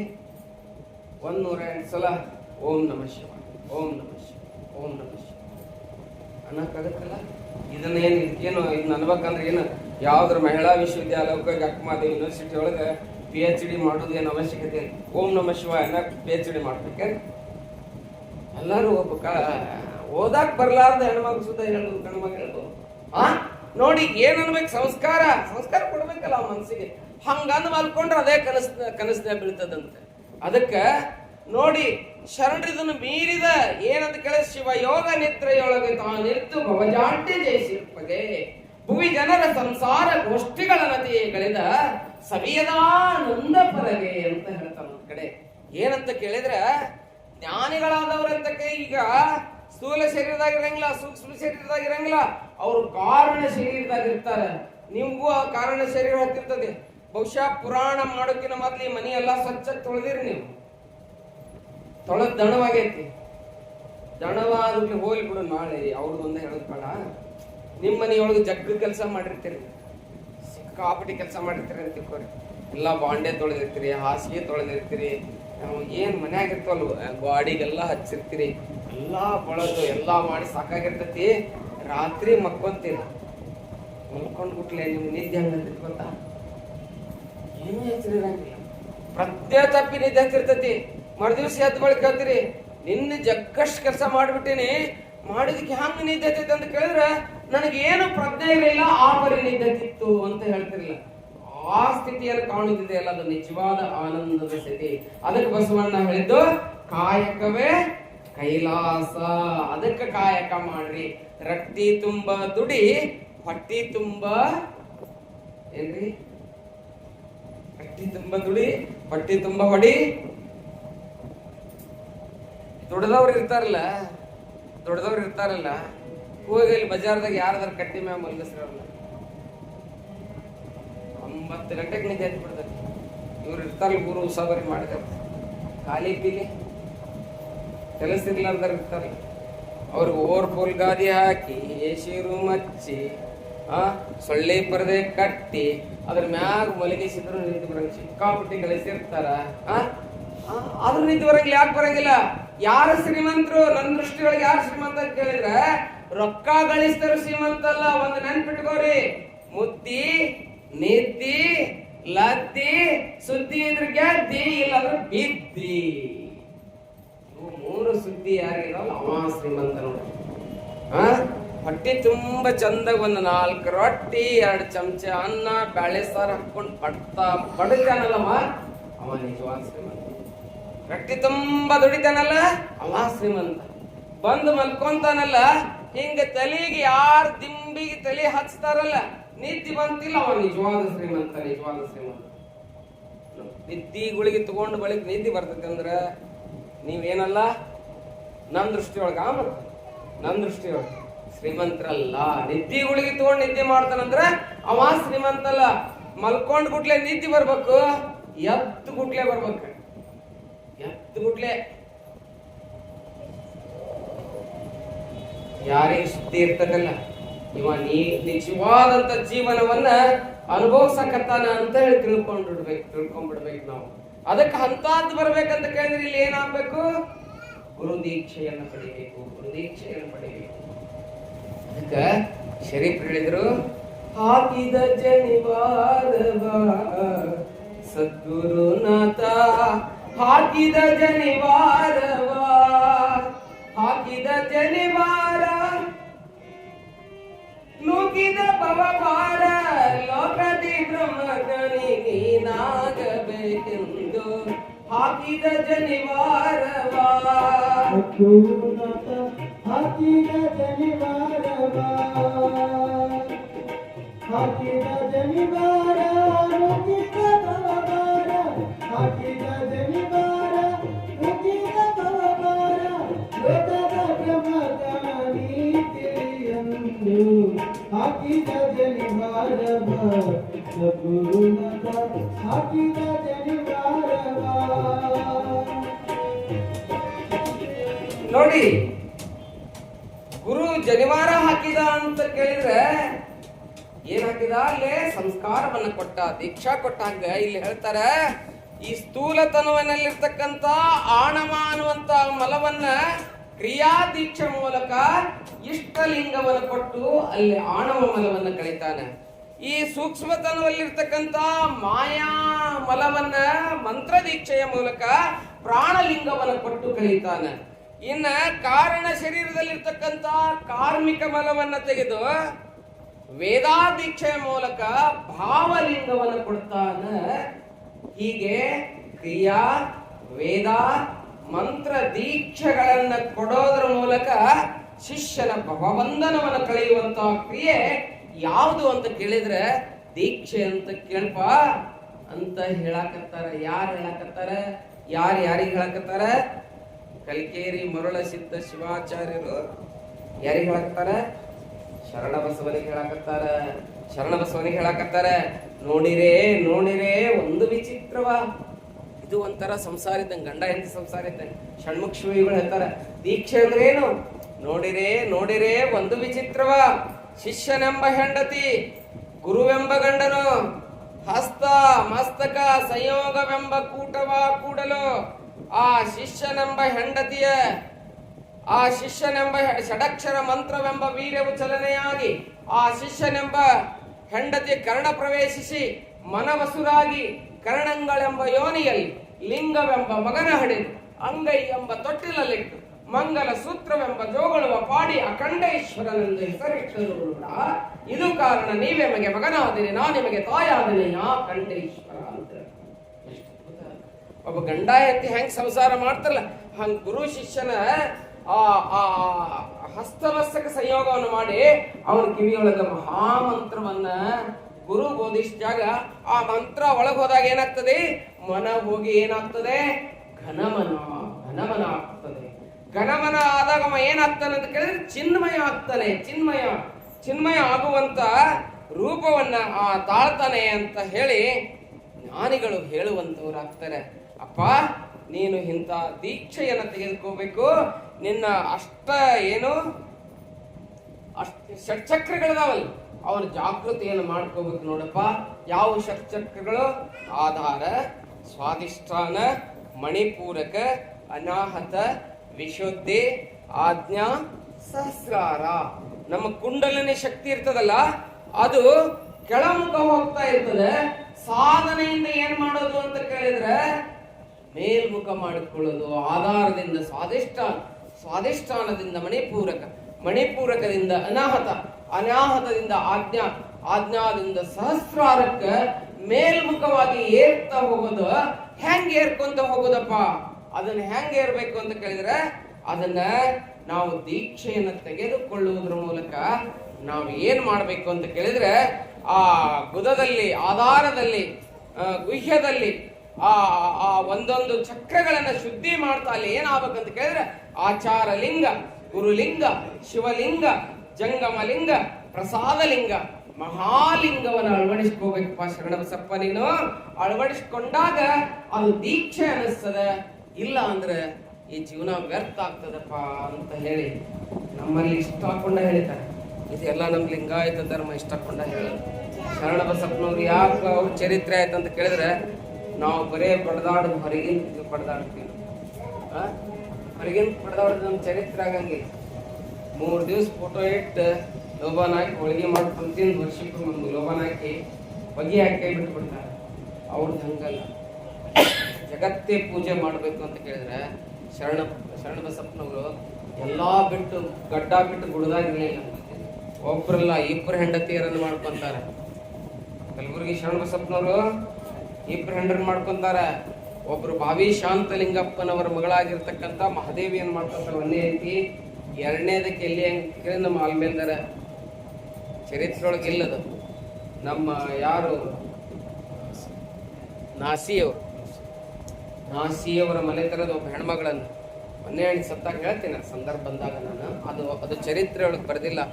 ಯಾಕಂತ ಕೇಳಿದ್ರೆ ಇಷ್ಟೊಂದು ಸಾಧನೆ ಮಾಡಿದಂತ ಶರಣಬಸಪ್ಪನವರು ಹೆಂಗ್ ಮಾಡಿದ್ರು? ಅವ್ರಿಗೆ ಬಹಳ ಕಷ್ಟಗಳಿದ್ದು ಜೀವನದಾಗ, ಇರ್ಲಿಲ್ಲ ಏನು ಅವ್ರಿಗೆ? ಬಹಳ ಇದ್ದು, ಕಷ್ಟ ಇದ್ದು. ಯಾಕೆ ಸಾಧನೆ ಮಾಡಿದ್ರು ಅವರು? ಬರೀ ಕೇಳೋದ್ರಿಂದ ಬರ್ತದೆ ನೋಡ್ರಿ, ಕೇಳೋದು ನಡೆಯೋದು. ಇಲ್ಲಿ ರೋಣ ತಾಲೂಕು ಜಕ್ಲಿ ಅಂತ ಹೇಳಿ ಒಂದೂರು, ಅಲ್ಲಿ ಒಬ್ರು ಸೆಂಟ್ರ್ ಮನಿತಾನ. ಕೇಳಿದ್ರಿ ಎಷ್ಟು ಅದ್ಭುತ ಇದೆ ಅಂತ ಕೇಳಿದ್ರೆ, ಆ ಊರಾಗ 80 ವರ್ಷ ಶರಣಬಸಪ್ಪನ ಪುರಾಣ ಕೇಳಿದ್ರ. ನಿಮಗೂ ನಾನು ಹೇಳ್ತೀನಿ, ಎಲ್ಲರ ಪುರಾಣ ಇದ್ರೆ ನೀವೇನು ಸುಮ್ಮನೆ ಹೋಗೊಂದು ಯಾವ್ದಾರ ಮೂಲ ಕುಂತ ಕೇಳ್ಬರಿ. ಏನ್ರಿ ಕೇಳೋದು ಕಲೀರಿ. ಫಸ್ಟ್ ಚಲೋ ಆಗ್ಬೇಕಿಲ್ಲ ಜೀವನ, ಶಾಂತಿ ಇರ್ಬೇಕಿಲ್ಲ. ಶಾಂತಿ ಇರ್ಬೇಕಂದ್ರೆ ಫಸ್ಟ್ ಕೇಳ್ಬೇಕು ನಾವು.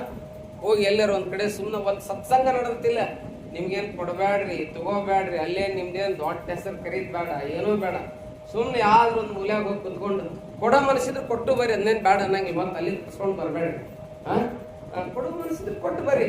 ಆದ್ರೆ ಕೊಡಕ್ಕಾಗ್ಲಿಲ್ಲ ಅಂದ್ರೆ ಎಲ್ಲರೂ ಕುತ್ಕೊಂಡು ಸುಮ್ಮನೆ ಸತ್ಸಂಗವನ್ನು ಕೇಳ್ಬಿಟ್ರಿ ಅಂತ ಕೇಳಿದ್ರೆ ಹೇಳೋದ್ರಿಂದ ಮನಸ್ಸು ಜಾಗೃತ.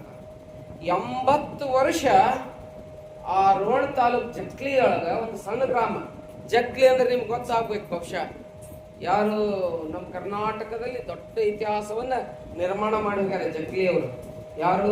ಯೂನಿಫಿಕೇಶನ್ ಆಫ್ ಕರ್ನಾಟಕದ ಏಕೀಕರಣದಲ್ಲಿ ದೊಡ್ಡ ಪಾತ್ರವನ್ನು ವಹಿಸಿದವರು ದೊಡ್ಡಮೇಟಿ ಅಂದಾನಪ್ಪನವರು. ನೀವೆಲ್ಲ ಕೇಳಿರ್ಬೇಕು. ಅವ್ರು ಎಲ್ಲಿಯವರು ಅಂತ ಕೇಳಿದ್ರೆ ರೋಣ ತಾಲೂಕ್ ಜಕ್ಲಿ ಅವರೇ ಅವರು. ಇವತ್ತು ಜ್ಞಾನದೇವ್ ದೊಡ್ಡಮೇಟಿ ಅವ್ರ ಮಕ್ಕಳೆಲ್ಲ ಅದಾರಲ್ಲೆಲ್ಲ. ಬಹುಶಃ ನಿಮ್ಗೆ ಗೊತ್ತಿರ್ಬೋದು ಅಂತ ಜಕ್ಲಿ ಗ್ರಾಮದ ಸುದ್ದಿ. ನಮ್ಮ ಕರ್ನಾಟಕ ಕನ್ನಡಾಂಬೆ, ಈ ಕನ್ನಡಾಂಬೆ ಮೂರ್ತಿ ಇದೆ ಅಲ್ಲ, ಆ ಕನ್ನಡಾಂಬೆ ಮೂರ್ತಿಯನ್ನು ಮೊಟ್ಟ ಮೊದಲು ಸಿಲೆಕ್ಟ್ ಮಾಡಿದ್ರೆ ದೊಡ್ಡಮೇಟಿ ಅಂದಾನಪ್ಪನವರು. ಯಾಕಂದ್ರೆ ಯೂನಿಫಿಕೇಶನ್ ಆಫ್ ಕರ್ನಾಟಕ ಏಕೀಕರಣದಲ್ಲಿ ಹೋರಾಡಕತ್ತಿದ್ರು. ಹೊತ್ನ್ಯಾಗ ಕರ್ನಾಟಕ ಏಕೀಕರಣ ಮಾಡ್ರಿ ಅಂದಾನಪ್ಪನವ್ರ, ಅದಕ್ಕೊಂದು ಮೂರ್ತಿಯನ್ನು ಮಾಡೋಣ ಅಂತೇಳಿ ಅನೇಕರು ಅದನ್ನ ಇದನ್ನು ಮಾಡಿ ಕಾಲ್ಪನಿಕ ಚಿತ್ರವನ್ನು ತೆಗೆದು ಕಲಾಕಾರ ಕಳಿಸ್ಕೊಡ್ತಾರೆ. ಅವಾಗ ಅದನ್ನು ಸಿಲೆಕ್ಟ್ ಮಾಡಿ ಇದಾಗಿರ್ಲಿ ಅಂತೇಳಿ ಕನ್ನಡಾಂಬೆ ಮೂರ್ತಿ ಇವತ್ತೇನಿದೆ ಅಲ್ಲ ಅದನ್ನ ಸಿಲೆಕ್ಟ್ ಮಾಡಿದವ್ರು ಯಾರು ಅಂತ ಕೇಳಿದ್ರೆ ದೊಡ್ಡಮೇಟಿ ಅಂದಾನಪ್ಪನವರು. ನಾವೆಲ್ಲ ನೆನ್ಪಿಟ್ಕೋಬೇಕು. ಇದೆಲ್ಲ ಯಾಕೆ ಹೇಳ್ತೀನಿ ಅಂತ ಕೇಳಿದ್ರೆ ನಿಮ್ಗೆ ಗೊತ್ತಿರ್ಲಿ ಅನ್ನೋದು ಕೇಳ್ತಾ ಇದ್ದೇನೆ. ಅಂತ ದೊಡ್ಡಮೇಟಿ ಅಂದಾನಪ್ಪನವ್ರ ಊರಿನಲ್ಲಿ ಹಿಂಗ ಅಲ್ಲಿ ಒಂದು ಬಸವಣ್ಣನ ಗುಡಿ, ಆ ಶರಣಬಸಪ್ಪನ ಗುಡಿ. ಆ ಗುಡಿ ಒಳಗ ಯಾವ ಪುರಾಣ ಹಚ್ತಿರ್ತಾರ ಅಂತ ಕೇಳಿದ್ರೆ ಶರಣಬಸಪ್ಪನವ್ರ ಪುರಾಣ ಹಚ್ತಿರ್ತಾರೆ. ಎಷ್ಟು ವರ್ಷ ಹಚ್ತಾರ ಅಂತ ಕೇಳಿದ್ರೆ ಬಹುಶಃ ಈಗೂ ನಡೆದಿರ್ಬಹುದು. ಅದು 80 ವರ್ಷ ಹಚ್ತಾರ. ಆ 80 ವರ್ಷದಾಗ 20 ವರ್ಷ ಬಿಡಲಾರ್ದಂಗ ಇಬ್ರು ಬರ್ತಿರ್ತಾರೆ. ಇವತ್ತಿಗೂ ಅವ್ರು ನನಗೆ ಬಹಳ ಪರಿಚಯ ಅದಾರ. ಕುದುರೆಯವ್ರು ಅಂತ ಹೇಳಿ ಗದಗಿನಾಗ ಕುದುರೆ ಶೆಟ್ಟರ್ ಅಂತಾರ. ಅವರು ಅಣ್ಣ ತಮ್ಮ ಇಬ್ರು ಕುತ್ಕೊಂಡು ಕೇಳ್ತಿರ್ತಾರೆ. ಕೇಳಿ ಕೇಳಿ ಕೇಳಿ ಅವ್ರು ವಿಚಾರ ಮಾಡಕತ್ತಾರ, ನಮ್ಮ ಹಾಗೆ ಶರಣಬಸಪ್ಪ ಎಷ್ಟು ಎತ್ತರಕ್ಕೆ ಹೋದ್ರಲ್ಲ, ನಾವು ಸ್ವಲ್ಪ ಅಳವಡಿಸ್ಕೊಂಡೋಣ ಅವ್ರ ಜೀವನವನ್ನ. ಖಾಲಿ ಪೀಲಿ ಅವ್ರದ್ದು ಮಾತಾಡಿ ಹಾಳು ಮಾಡೋಕ್ಕಿಲ್ಲ ಜೀವನ. ಯಾರು ಮಾತಾಡಿದ್ರೆ ಯಾರು ಸುಧಾರಣೆ ಮಾಡೋಕ್ಕಾಗತ್ತ? ಯಾರ್ದು ಸುಧಾರಣೆ ಮಾಡೋಕ್ಕಾಗಲಿ. ಮಂದಿದ್ ಮಾತಾಡೋಕಿನ್ನ ನಮ್ದು ನಾವು ಮಾತಾಡ್ಕೊಂಡ್ ಬಿಟ್ವಿ ಅಂತ ಕೇಳಿದ್ರ ನಾವ್ ಹೆಂಗದೀವಿ ಅಂತ ನೋಡ್ಕೊಂಡ್ಬಿಟ್ವಿ ಅಂದ್ರೆ ನಾವು ಶರಣಬಸಪ್ಪ ಆಗ್ತೀವಿ. ಅಮ್ಮನ್ ನೋಡ್ಕೊಂಡವ್ರು ಶರಣರು, ಮಂದಿದ್ ಆಡ್ಕೊಂಡವ್ರು ತುಮಕೂರಿ. ನಾನು ಹೇಳಲ್ಲ. ಅದಕ್ಕೆ ಅವರು 20 ವರ್ಷ ಪುರಾಣ ಕೇಳ್ತಾರೆ. ಕೇಳಿ ಕೇಳಿ ಶರಣ ಬಸಪ್ಪ ಯಾಕೆ ಹಂಗಾದ? ಅವ್ರಿಗೂ ಕಲಿಕೇರಿ ಮರುಳಸಿದ್ದ ಶಿವಾಚಾರ್ಯ ಲಿಂಗ ಕೊಟ್ಟಾರ, ನಮಗೂ ಕೊಟ್ಟಾರ, ನಾವ್ ಯಾಕಾಗಿಲ್ಲ, ಅವ್ರು ಯಾಕಾಗಿಲ್ಲ? ಹಿಂಗ್ ವಿಚಾರ ಮಾಡಿ ಮಾಡಿ ಆ ಅಷ್ಟಾವರಣ, ಪಂಚಾಚಾರ, ಶಠಸ್ಥಲವನ್ನ ಎಲ್ಲಾ ತಮ್ಮ ಜೀವನದಾಗ ಅಳವಡಿಸ್ಕೊಂತ ಹೋಗ್ತಾರ. ಮುಂದೆ ಎಷ್ಟು ದೊಡ್ಡ ಶರಣರಾಗ್ತಾರ ಅಂತ ಕೇಳಿದ್ರೆ, ಇವತ್ತು ಅವ್ರಿಗೂ ಪುರಾಣ ಆಗೈತಿ, ಅವ್ರದ್ದು ಪುರಾಣ ಇದೆ. ನಿಮ್ಗೆ ಬೇಕಾದ್ರೆ ಹೇಳಂದ್ರೆ 1 ವರ್ಷ ಇಲ್ಲ, ಅದು ಪುರಾಣನೇ ಹೇಳ್ತೀನಿ ಬೇಕಾದ್ರೆ ನಿಮ್ಗೆ. ಯಾಕಂತ ಕೇಳಿದ್ರೆ, ದೊಡ್ಡಯ್ಯನವರು, ಅಣ್ಣಯ್ಯನವರು, ತಮ್ಮಯ್ಯನವರು ಪುರಾಣ ಅಂತ ಹೇಳಿ ಎಷ್ಟು ದೊಡ್ಡ ಬೆಳೆದು ಬಿಡ್ತಾರ ಅಂತ ಕೇಳಿದ್ರೆ, ಅವ್ರು ಅಂದಿದ್ದಾಗ ಹಾಕತ್ತೈತಿ. ಒಬ್ಬ ಜಂಗಮ ಬರ್ತಾನ, ಒಂದ್ ದಿವಸ ಅವ್ರು ಕುಂತಿರ್ತಾರ, ಅಣ್ಣಯ್ಯನವರು ಅಣ್ಣ ತಮ್ಮ ಅವ್ರಿಬ್ರು ಕುಂತಿರ್ತಾರ. ಕುಂತಾಗ ಯಪ್ಪ ಜಂಗಮ ಮೂರ್ತಿ ಬರ್ತಾನ, ಒಬ್ಬ ಬಂದು, ಶರಣರ ನಾ ಲಗ್ನ ಮಾಡಾಕತ್ತೇನ್ರಿ, ಲಗ್ನಕ್ಕೆ ಏನೂ ಇಲ್ಲ. ಮತ್ತೆ ಇಂಥವ್ರೇ ಶರಣ ಬಸಪ್ಪನವ್ರು ಕೇಳಾರಲ್ಲ, ಅವ್ರ ಪುರಾಣದಾಗೆಲ್ಲ ಚರಿತ್ರೆಗಳು ಬರ್ತದ, ಅವ್ರನ್ನ ಕೇಳ್ತಾರ, ನಾ ಲಗ್ನ ಮಾಡಾಕತ್ತೀನಿ, ಏನೂ ದುಡ್ಡು ಇಲ್ರಿ ಅಂತ. ಅವ್ರಿಬ್ರು ಕುಂತಿರ್ತಾರಲ್ಲ, ಆ ದೊಡ್ಡಯ್ಯನ ಅಣ್ಣನವ್ರು ಹೇಳ್ತಾರ, ಅಣ್ಣಯ್ಯನವ್ರು ಇರ್ತಾರ, ಅಲ್ಲಿ ಅಕ್ಕಿ ಕಟ್ಟಿದ ಕೆಳಗಡೆ ಹಾಕಿರ್ತೈತಿ ಅವ್ರ ಮನೆಯೊಳಗ. ಈ ಅಕ್ಕಲ್ಲೆಬ್ಬು ಅದ್ರ ಕೆಳಗ ಶಿವ ನಿನಗೆ ಸಂಪತ್ತು ಕೊಡ್ತಾನ, ತಗೊಂಡೋಗಿ ಮಗನ ಲಗ್ನ ಮಾಡು ಅಂತ. ನಿಜವಾಗ್ಲೂ ಆ ಕಲ್ಲು ಎಬ್ತಾನ, ಎಬ್ದಾಗಲ್ಲ ನಿಂತ ಗಡಿಗೆ ತುಂಬಾ ಬಂಗಾರದ ನಾಣ್ಯಗಳು ಇರ್ತಾವು, ಶಿವ ನಿನ್ ಮಗನಿಗೆ ಲಗ್ನ ಕೊಟ್ಟಾನ, ತಗೊಂಡೋಗಿ ಲಗ್ನ ಮಾಡು ಅಂತ ಹೇಳ್ತಾರ. ನೋಡ್ರಿ, ಬರೇ ಪುರಾಣ ಕೇಳಿದಕ್ಕ ನಾನು ಇದನ್ನ ಹೇಳೋದು.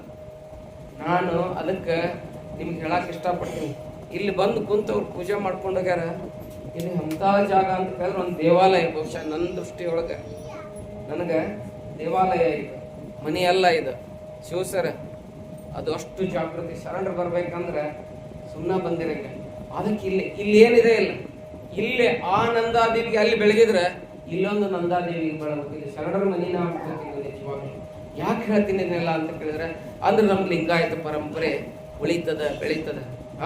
ನಾವ್ ಯಾವ್ದೋ ಒಂದು ಧರ್ಮದರ್ಶಿಗಳಾಗಿ ಹೆಸರು ಹಾಕೊಳ್ಳೋದಲ್ಲ.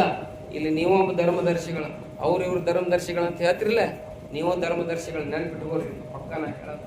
ಯಾಕಂತ ಕೇಳಿದ್ರೆ, ಒಬ್ಬ ಮಹಾಂತರು ಬಂದು ಪಾದ ಇಟ್ಟು ಅವರೇ ಹಚ್ಚಿದ ದೀಪ ಅಲ್ಲದ, ನೀವೇನು ಹಚ್ಚಿಲ್ಲಲ್ಲ ಆ ದೀಪನ. ಆ ದೀಪದೊಳಗ ಒಂದು ಶಕ್ತಿ ಇದೆ. ಅಲ್ಲಿ ಯಾರದಾರ ಅಂತ ಕೇಳಿದ್ರೆ, ಆ ದೀಪವಾಗಿ ಕಲಬುರಗಿ ಶರಣ ಬಸವನ ಯಾವಾಗ್ಲೂ ಅವನ ಪಾದ ಧೂಳಿ ಇರ್ತದ. ಅವ ಇಲ್ಲಿ ಇರ್ತಾನ, ಯಾವಾಗ್ಲೂ ಇಲ್ಲಿ ಇರ್ತಾನ. ನಮ್ಗೇನ್ ನೋಡಿಲ್ ಬಿಡು, ನಾವ್ ಬೇಕಾದಂಗೆ ಇರೋಣ ಧೂಮ್ ಮಚಾಲೆ ಅಂದ್ರೆ ನಿಮಗಲ್ಲಿ ಬಡ್ಡಿ ಹಾಕ್ತಿರ್ತಾನ. ಪಕ್ಕ ನೆನ್ಪಿಟ್ಕೋರಿ, ಶರಣರು ಹೋಗ್ಯಾರ ಅಂತ ಅನ್ಬೇಡ್ರಿ. ಇಲ್ಲಿ ಬರ್ಬೇಕಾದ್ರೆ ನಾನ್ರ ಬರ್ಬೇಕಾದ್ರೆ ಹೆದರಿ ಬಂದಿರ್ತಾನೆ. ನಿಜವಾಗ್ಲೂ ಹೇಳ್ತೀನಿ ನನ್ನ ಒಳಗೆ. ಯಾಕಂತ ಹೇಳ್ತೀನಿ ಅಂದ್ರೆ, ಶರಣರು ದೊಡ್ಡವ್ರು ಯಾರ್ರಿ? ಅವ್ರ ಪಾದದೊಡೆ ಆಗ್ಲಿಕ್ಕೆ ಯೋಗ್ಯತೆ ಇಲ್ಲ ನಮಗೆ. ಅದಕ್ಕೆ ಅಂಥವ್ರು ಇಲ್ಲಿ ಬಂದು ಹೋಗ್ಯಾರ ಅಂದ್ರೆ, ಆಲ್ಮೇಲ್ದು ಹೆಣ್ಮಗಳನ್ನ ಲಗ್ನ ಆಗ್ಯಾರ ಅಂತ ಕೇಳಿದ್ರೆ, ನಮ್ಮ ಆಲ್ಮೇಲೆ ಮೊದ್ಲು ಎಷ್ಟು ಪವಿತ್ರವಾಗಿರ್ಬೇಕು. ಅದಕ್ಕೆ ಅದ ಸಂಸ್ಕೃತಿ ನಮ್ಮ ಆಲ್ಮೇಲೆ ಉಳಿತು ಅಂತ ಕೇಳಿದ್ರೆ, ಆಲ್ಮೇಲೆ ಒಂದು ಬಸವ ಕಲ್ಯಾಣ ಆಗ್ತದೆ ನೋಡ್ರಿ. ನಿಜವಾಗ್ಲು ದೊಡ್ಡಪ್ಪ ಗೌಡ್ರ ಮನೆಯಾಗಿ ಪರಿವರ್ತನೆ ಆಗ್ತದೆ. ಈ ಪುರಾಣ ಹಚ್ಚುವ ಉದ್ದೇಶ ಅಂತ ಕೇಳಿದ್ರೆ, ಇದು ಕೇವಲ ಹರಕೆ ಪುರಾಣ ಆಗ್ಬಾರ್ದು. ನಿಮ್ಮ ಮನಿಗಳೆಲ್ಲ ಏನಾಗ್ಬೇಕಂತ ಕೇಳಿದ್ರೆ, ಶರಣ ಬಸಪ್ಪನ ಮನೆ ಆಗ್ಬೇಕು, ಶರಣ ಬಸವೇಶ್ವರ ಮನೆ ಆಗ್ಬೇಕು. ಯಾಕಂತ ಕೇಳಿದ್ರೆ, ನಮ್ಮ ನಡೆ ನುಡಿ ಮೇಲೆ ಅದೆಲ್ಲ ಹೋಗ್ತದೆ ಅನ್ನುವಂಥ. ಅದಕ್ಕೆ ಇಲ್ಲಿ ಶರಣ ಬಸಪ್ಪನವರು ಇಷ್ಟು ದೊಡ್ಡವರಾಗ್ಲಿಕ್ಕೆ ಕಾರಣ ಏನು ಅಂತ ಕೇಳಿದ್ರೆ, ಕೇವಲ ಏನು ಅವ್ರು ಮಾಡಿದ್ದೊಂದೇ. ಏನ್ ಮಾಡಿದ್ರಿ? 3 ಹೊತ್ತು ಲಿಂಗ ಪೂಜೆ ಮಾಡಿದ್ರ, 3 ಹೊತ್ತು ಜಂಗಮರನ್ನ ಪ್ರಸಾದ ಮಾಡಿಸಿದ್ರು. ಹಕ್ಕಿ ಪಕ್ಷಿಗಳನ್ನ ಅಲ್ಲೇ ಆ ಹಕ್ಕಿ ಐತಲ್ಲ, ಆ ಹಕ್ಕಿ ಐತೆ ಅಂದ್ರ ಅದ್ರೊಳಗೆ ಏನ್ ಕಾಡ್ತಿದ್ರ ಅಂತ ಕೇಳಿದ್ರೆ, ನನ್ನೊಳಗಿರೋ ಶಿವ ಎಲ್ಲದಾನ ಅಂತ ಕೇಳಿದ್ರೆ, ಅಲ್ಲದಾನ.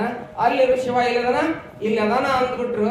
ಅದಕ್ಕೆ ಎಲ್ಲಾರು ನಿನ್ನ ಹೊಲ್ದಾಗ ಕಂಕಿ ತಿನ್ನಾಕತೈತಿ, ನಿನ್ನ ಹೊಲ್ದಾಗ ಜೋಳ ತಿನ್ನಾಕತೈತಿ ಅಂದಾಗ ಅವ್ರು ಏನ್ ಇಟ್ಟು ಬಂದ್ರು, ಮೇಲಿಟ್ಟು ಬಂದ್ರು. ಇಷ್ಟೊಂದು ಸ್ವಲ್ಪ ಪರಿವರ್ತನೆ ಮಾಡ್ಕೊಂಡ್ಬಿಟ್ರೆ ನಮ್ಮ ಜೀವನದಲ್ಲಿ ಬೆಳಕು ಅನ್ನುವಂಥದ್ದು ಬೀಳ್ತದೆ.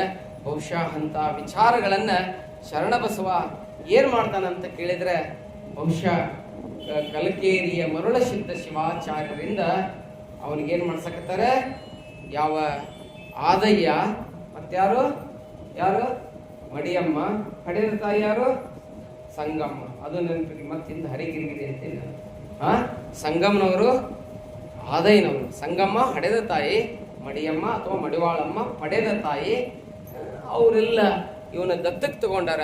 ದತ್ತಕ್ಕೆ ತಗೊಂಡು ಅವನ ವಂಶ ಜ್ಯೋತಿಯನ್ನ ಬೆಳಗಲಿಕ್ಕೆ ಇಲ್ಲಿ ಶರಣ ಬಸಪ್ಪ ಏನ್ ಮಾಡ್ಯಾನ ಅಂತ ಕೇಳಿದ್ರೆ, ಅಲ್ಲಿ ಭಿಕ್ಷೆಯನ್ನು ಕೊಡಿಸ್ಯಾರ. ದೀಕ್ಷೆಯನ್ನು ಕೊಡಿಸಿ ಶರಣ ಬಸವನ ಸಂಸ್ಕಾರ ಅನ್ನುವಂತಹದ್ದು ನಡೀತಾ ಇದೆ, ನಡೆದಿದೆ. ಅವನಿಗೆ ದೀಕ್ಷೆಯನ್ನು ಕೊಟ್ಟು ಅವನನ್ನು ಪಾವನರನ್ನಾಗಿ ಯಾರು ಮಾಡ್ಯಾರ? ಕಲ್ಕೇರಿಯ ಮರುಳ ಶಿವಾಚಾರ್ಯರು ಮಾಡಿ ಅವ್ರಿಗೆ ಹೇಳ್ತಾರ, ನೋಡಪ್ಪ ಶರಣ ಬಸಪ್ಪ, ಇವತ್ತು ನಮ್ಮ ಕಡೆಯಿಂದ ನೀ ಏನ್ ತಗೊಂಡಿ? ಲಿಂಗ ದೀಕ್ಷೆ ಅಂತ ತಗೊಂಡಿ. ನೀ ಏನಾದ ಇವತ್ತ? ನಿನ್ನ ತಲೆ ಮ್ಯಾಗ ಹಸ್ತಾ ಇಟ್ಟು ನಿನ್ನ ಕಿವಿಯೊಳಗ ಮಹಾಮಂತ್ರವನ್ನು ಹೇಳಿ ನಿನಗೆ ಏನ್ ಮಾಡಿವಿ? ಲಿಂಗ ದೀಕ್ಷೆಯನ್ನು ಕೊಟ್ಟಿವಿ. ನಿನ್ನ ಶರೀರ ಏನು ಯಾವ ಶರೀರ ಅದು? ಲಿಂಗ ಶರೀರ, ಅಂಗ ಅಲ್ಲ. ಇಲ್ಲೈತಲ್ರಿ, ಏನೈತ್ರಿ? ಪೂಜೆ ಗ ಏನಾಯ್ತ್ರಿ? ಅಂಗ, ಹೌದಲ್ರಿ? ಇಲ್ಲೊಂದು ಗೆರಿ ಐತಿ ನೋಡ್ರಿ. ಬಕ್ರಿ ಏನೈತ್ರಿ? ದೊಡ್ಡವ್ರು ಯಾವ್ದೈತ್ರಿ? ಗೆರಿ ಐತಲ್ಲ, ಈ ಗೆರಿ ತೆಗೆದ್ಬಿಟ್ರೆ ಇಲ್ಲಿ ಆಗತ್ತಿಲ್ಲ. ಗೆರಿ ತಕ್ಕೊಳ್ಳೋದು ಅಷ್ಟ ಕೆಲಸ ನೋಡ್ರಿ. ನೀವು ಲಿಂಗ ಕಟ್ಕೊಂಡ್ಬಿಟ್ರೆ ಅಂತ ಕೇಳಿದ್ರೆ ಗೆರಿ ತಗೊಂಡ್ಬಿಡ್ರಿ. ಗಾಡ್ರಿ ನಮ್ ಗೆರಿ ಹಂಗ ಇರ್ಲಿ, ಇಲ್ಲಿ ಇದ್ದು ಗೆರಿ ಚೌಕಿ ಮಠ ತಗೊಂಡ ಬರ್ತೀವ್ರಿ ನಾವ್ ಬಂದ್ರೆ. ತಗೊಂಡ್ಬರೋದಕ್ಕೆ ಯಾರು ಕರ್ತವ್ಯ? ಅಲ್ಲಿ ಹೋದ್ರೆ ಮೋಕ್ಷ ಸಿಗಂಗಿಲ್ಲ. ಈ ಗೆರಿ ತಕ್ಕೊಳ್ಳೋದು ನೋಡ್ರಿ, ಲಿಂಗಾಯತದ ಮುಖ್ಯ ಕರ್ತವ್ಯ ಏನ್ ಗೊತ್ತಾನೆ? ಈ ಗೆರಿ ಅಳ್ಕಸದ. ಈ ಗೆರಿ ಯಾವಾಗ ಅಳ್ಕಿಸ್ಕೋಬೇಕ್ರಿ ಮುತ್ಯಾರ ಅಂತ ಕೇಳ್ತೀರನ? ಸತ್ತ ಬಳಿಕಲ್ಲ. ಲಿಂಗೈಕ್ಯ ಅಂತ ಬರ್ತಿರ್ತಾರ. ಶಿವ ಶಿವ ಏನೇನೋ ಮಾಡಿ ಬಂದಿರ್ತಾರೆ. ಸತ್ತ ಬಳಿಕ ಲಿಂಗೈಕ್ಯ ಆಗೋದಲ್ಲ, ಇದ್ದಾಗ ಲಿಂಗದೊಳಗೆ ಐಕ್ಯ ಆಗ್ಬೇಕು ಮನಸ್ಸು. ಅದು ದಿನ ಒಂದು 10 ನಿಮಿಷ ಹಿಡ್ಕೊಂಡು ನೋಡ್ರಿ. ಲಿಂಗ ಪೂಜೆ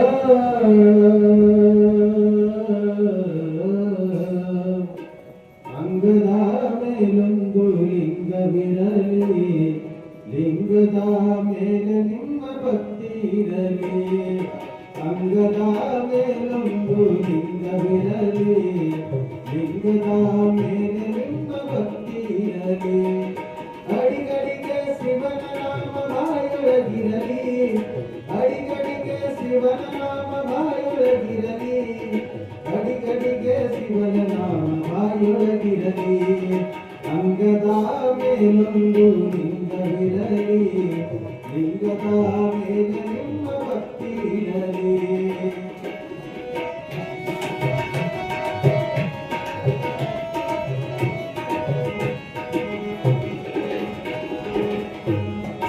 ಒಪ್ಪೋ ವಿಭೂತಿ ಹಣೆಯ ಮೇಲಿರಲಿ, ಒಪ್ಪೋ ವಿಭೂತಿ ಹಣೆಯ ಮೇಲಿರಲಿ, ಕಾಯದ ಮೇಲೆ ನಿಮ್ಮ ಒಪ್ಪೋ ವಿಭೂತಿ ಹಣೆಯ ಮೇಲಿರಲಿ, ಕಾಯದ ಮೇಲೆ ನಿಮ್ಮ ನಿಷ್ಠೆ ಇರಲಿ. ಅವರವರ ಪಡುವ ಭಾರ ಶಿವನಿಗಿರಲಿ. ಅಂಗದ ಮೇಲೊಂದು ಲಿಂಗವಿರಲಿ, ಲಿಂಗದ ಮೇಲೆ ನಿಮ್ಮ ಭಕ್ತಿ ಇರಲಿ.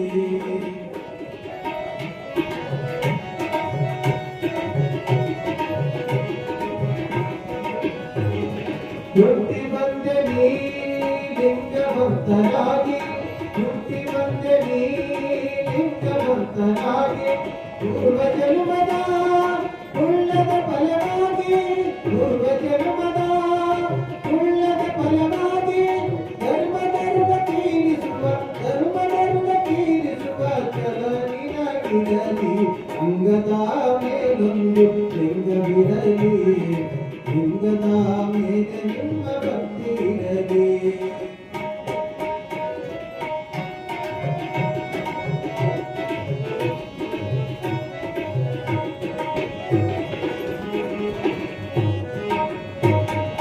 ಲಿಂಗವಂತ ನಿನ್ನ ವೃತ್ತಿ ನಿರ್ಮಲವಾಗಿರಬೇಕು, ಲಿಂಗವಂತ ನಿನ್ನ ವೃತ್ತಿ ನಿರ್ಮಲವಾಗಿರಬೇಕು. ಎರವರ ಹಣಕ್ಕೆ ನೀ ಹೆದರಿರಬೇಕು, ಎರವರ ಹಣಕ್ಕೆ ನೀ ಹೆದರಿರಬೇಕು. ಜನಕಲ್ಲವಾದರೂ ಮನಕಂದಿ ನಡಿಬೇಕು. ಲಿಂಗದ ಮೇಲೊಂದು ಲಿಂಗವಿರಲಿ, ಲಿಂಗದ ಮೇಲೆ ನಿಮ್ಮ ಭಕ್ತಿ ಇರಲಿ.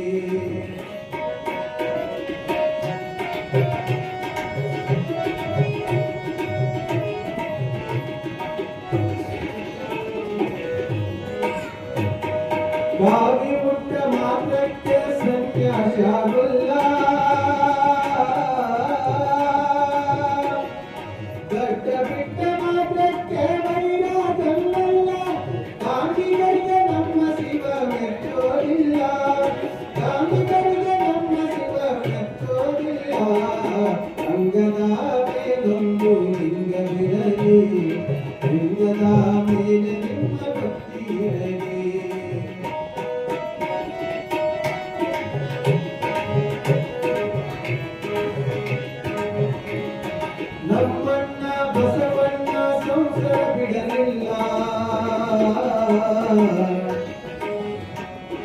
ನಮ್ಮಣ್ಣ ಬಸವಣ್ಣ ಸಂಸಾರ ಬಿಡಲಿಲ್ಲ, ಮಾದೇವಿಯತ್ತ ಕಾವ್ಯ ಉಡಲಿಲ್ಲ, ಮಾದೇವಿಯತ್ತ ಕಾವ್ಯ ಉಡಲಿಲ್ಲ.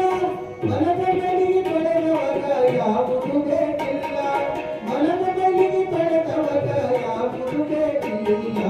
ಅಂಗದ ಮೇಲೊಂದು ಲಿಂಗವಿರಲಿ, ಲಿಂಗದ ಮೇಲೆ ನಿಮ್ಮ ಭಕ್ತಿ ಇರಲಿ.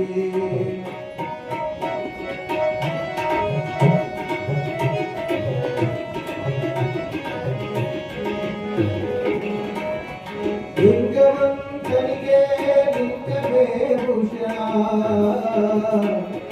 ಲಿಂಗವಂತನಿಗೆ ಲಿಂಗವೇ ಭೂಷಣ. ನಿಸ್ವಾರ್ಥ ವೀರ ಶೈವ ಧರ್ಮಕ್ಕೆ ಭೂಷಣ, ನಿಸ್ವಾರ್ಥ ವೀರ ಶೈವ ಧರ್ಮಕ್ಕೆ ಭೂಷಣ. ಲೋಕಕ್ಕೆಲ್ಲ ವೀರ ಶೈವ ಧರ್ಮಕ್ಕೆ ಭೂಷಣ, ಲೋಕಕ್ಕೆಲ್ಲ ವೀರ ಶೈವ ಧರ್ಮಕ್ಕೆ ಭೂಷಣ. ಅಂಗದ ಮೇಲೊಂದು ಲಿಂಗವಿರಲಿ, ಲಿಂಗದ ಮೇಲೆ ನಿಮ್ಮ ಭಕ್ತಿ ಇರಲಿ, ಲಿಂಗದ ಮೇಲೆ ಲಿಂಗದ ಮೇಲೆ ಲಿಂಗದ ಮೇಲೆ ನಿಮ್ಮ ಭಕ್ತಿ ಇರಲಿ. ಶಿವಸಾಗರಯ್ಯೋ ಭಾರತೇಶ್ವರ ಮಹಾದೇವ ಮಹಾತ್ಮ ಬಸವೇಶ್ವರ ಮಹಾರಾಜ್ ಕೀ ಜೈ. ಇವತ್ತು ಗವಾಯಿಗಳು ಹಾಡಿದ ಹಾಡು ಹೆಂಗಿತ್ತಂತ ಕೇಳಿದ್ರೆ, ನಾ ಇಷ್ಟೊಂದು ಮಟ್ಟ ಪುರಾಣ ಏನು ಹೇಳಿದ್ನಲ್ಲ ಅದು ರಿಸಲ್ಟ್ ಸೀಟ್ ಇದ್ದಂಗೆ ಜುಲಾಯಿ ಚಪ್ಪಾಳೆ ಕಟ್ರಿ ಭಾಳ ಚೆನ್ನಾಗಿ ಹಾಡಿದ್ರು. ನೋಡ್ರಿ ಅದು ಲಿಂಗದ ಮಹತ್ವವನ್ನು ಲಿಂಗ ಪೂಜೆ ಮಾಡ್ಬೇಕಂದ್ರೆ ಕಾವ್ಯ ಹಾಕ್ಕೋಬೇಕಾಗಿಲ್ಲ, ಆತ್ಮಾದೇವಿ ಕಾವ್ಯ ಹಾಕೊಂಡಿದ್ವಿ ಎಷ್ಟು ಸ್ಪಷ್ಟವಾಗಿ ಬರೀತಾರೆ ನೋಡ್ರಿ. ಭಾಳ ಶ್ರೇಷ್ಠವಾದಂಥ ಸಾಹಿತ್ಯ, ಯಾರು ಬರ್ತಾರೆ ಗೊತ್ತಿಲ್ಲ. ಬಹುಶಃ ನೀವೇನು ಕಾವ್ಯ ಹಾಕ್ಕೋಬೇಕಾಗಿಲ್ಲ, ಏನೂ ಇಲ್ಲ, ಸುಮ್ಮನೆ ಮನ್ಯಾಗ ಕುತ್ಕೊಂಡು ಒಂದು 10 ನಿಮಿಷ ಪೂಜೆ ಮಾಡ್ಕೊಂಡ್ಬಿಟ್ರೆ ಸಾಕು, ಅದೇ ಜೀವನ ಅಂತ ಹೇಳ್ತಾರೆ. ಅದಕ್ಕೆ ಇಲ್ಲಿ ಶರಣ ಬಸಪ್ಪನವ್ರು ಏನು ತಗೊಂಡಾರ ಇವತ್ತು ಲಿಂಗ ದೀಕ್ಷೆಯನ್ನು ತಗೊಂಡಾರ. ಇನ್ನೂ ಸಾಧಕರಾಗಿಲ್ಲ, ಹೆಂಗೆ ನೀನು ಸಾಧನೆ ಮಾಡಬೇಕು? ಗುರು ಲಿಂಗ ದೀಕ್ಷೆ ಕೊಟ್ಟಾನ ಫಸ್ಟ್.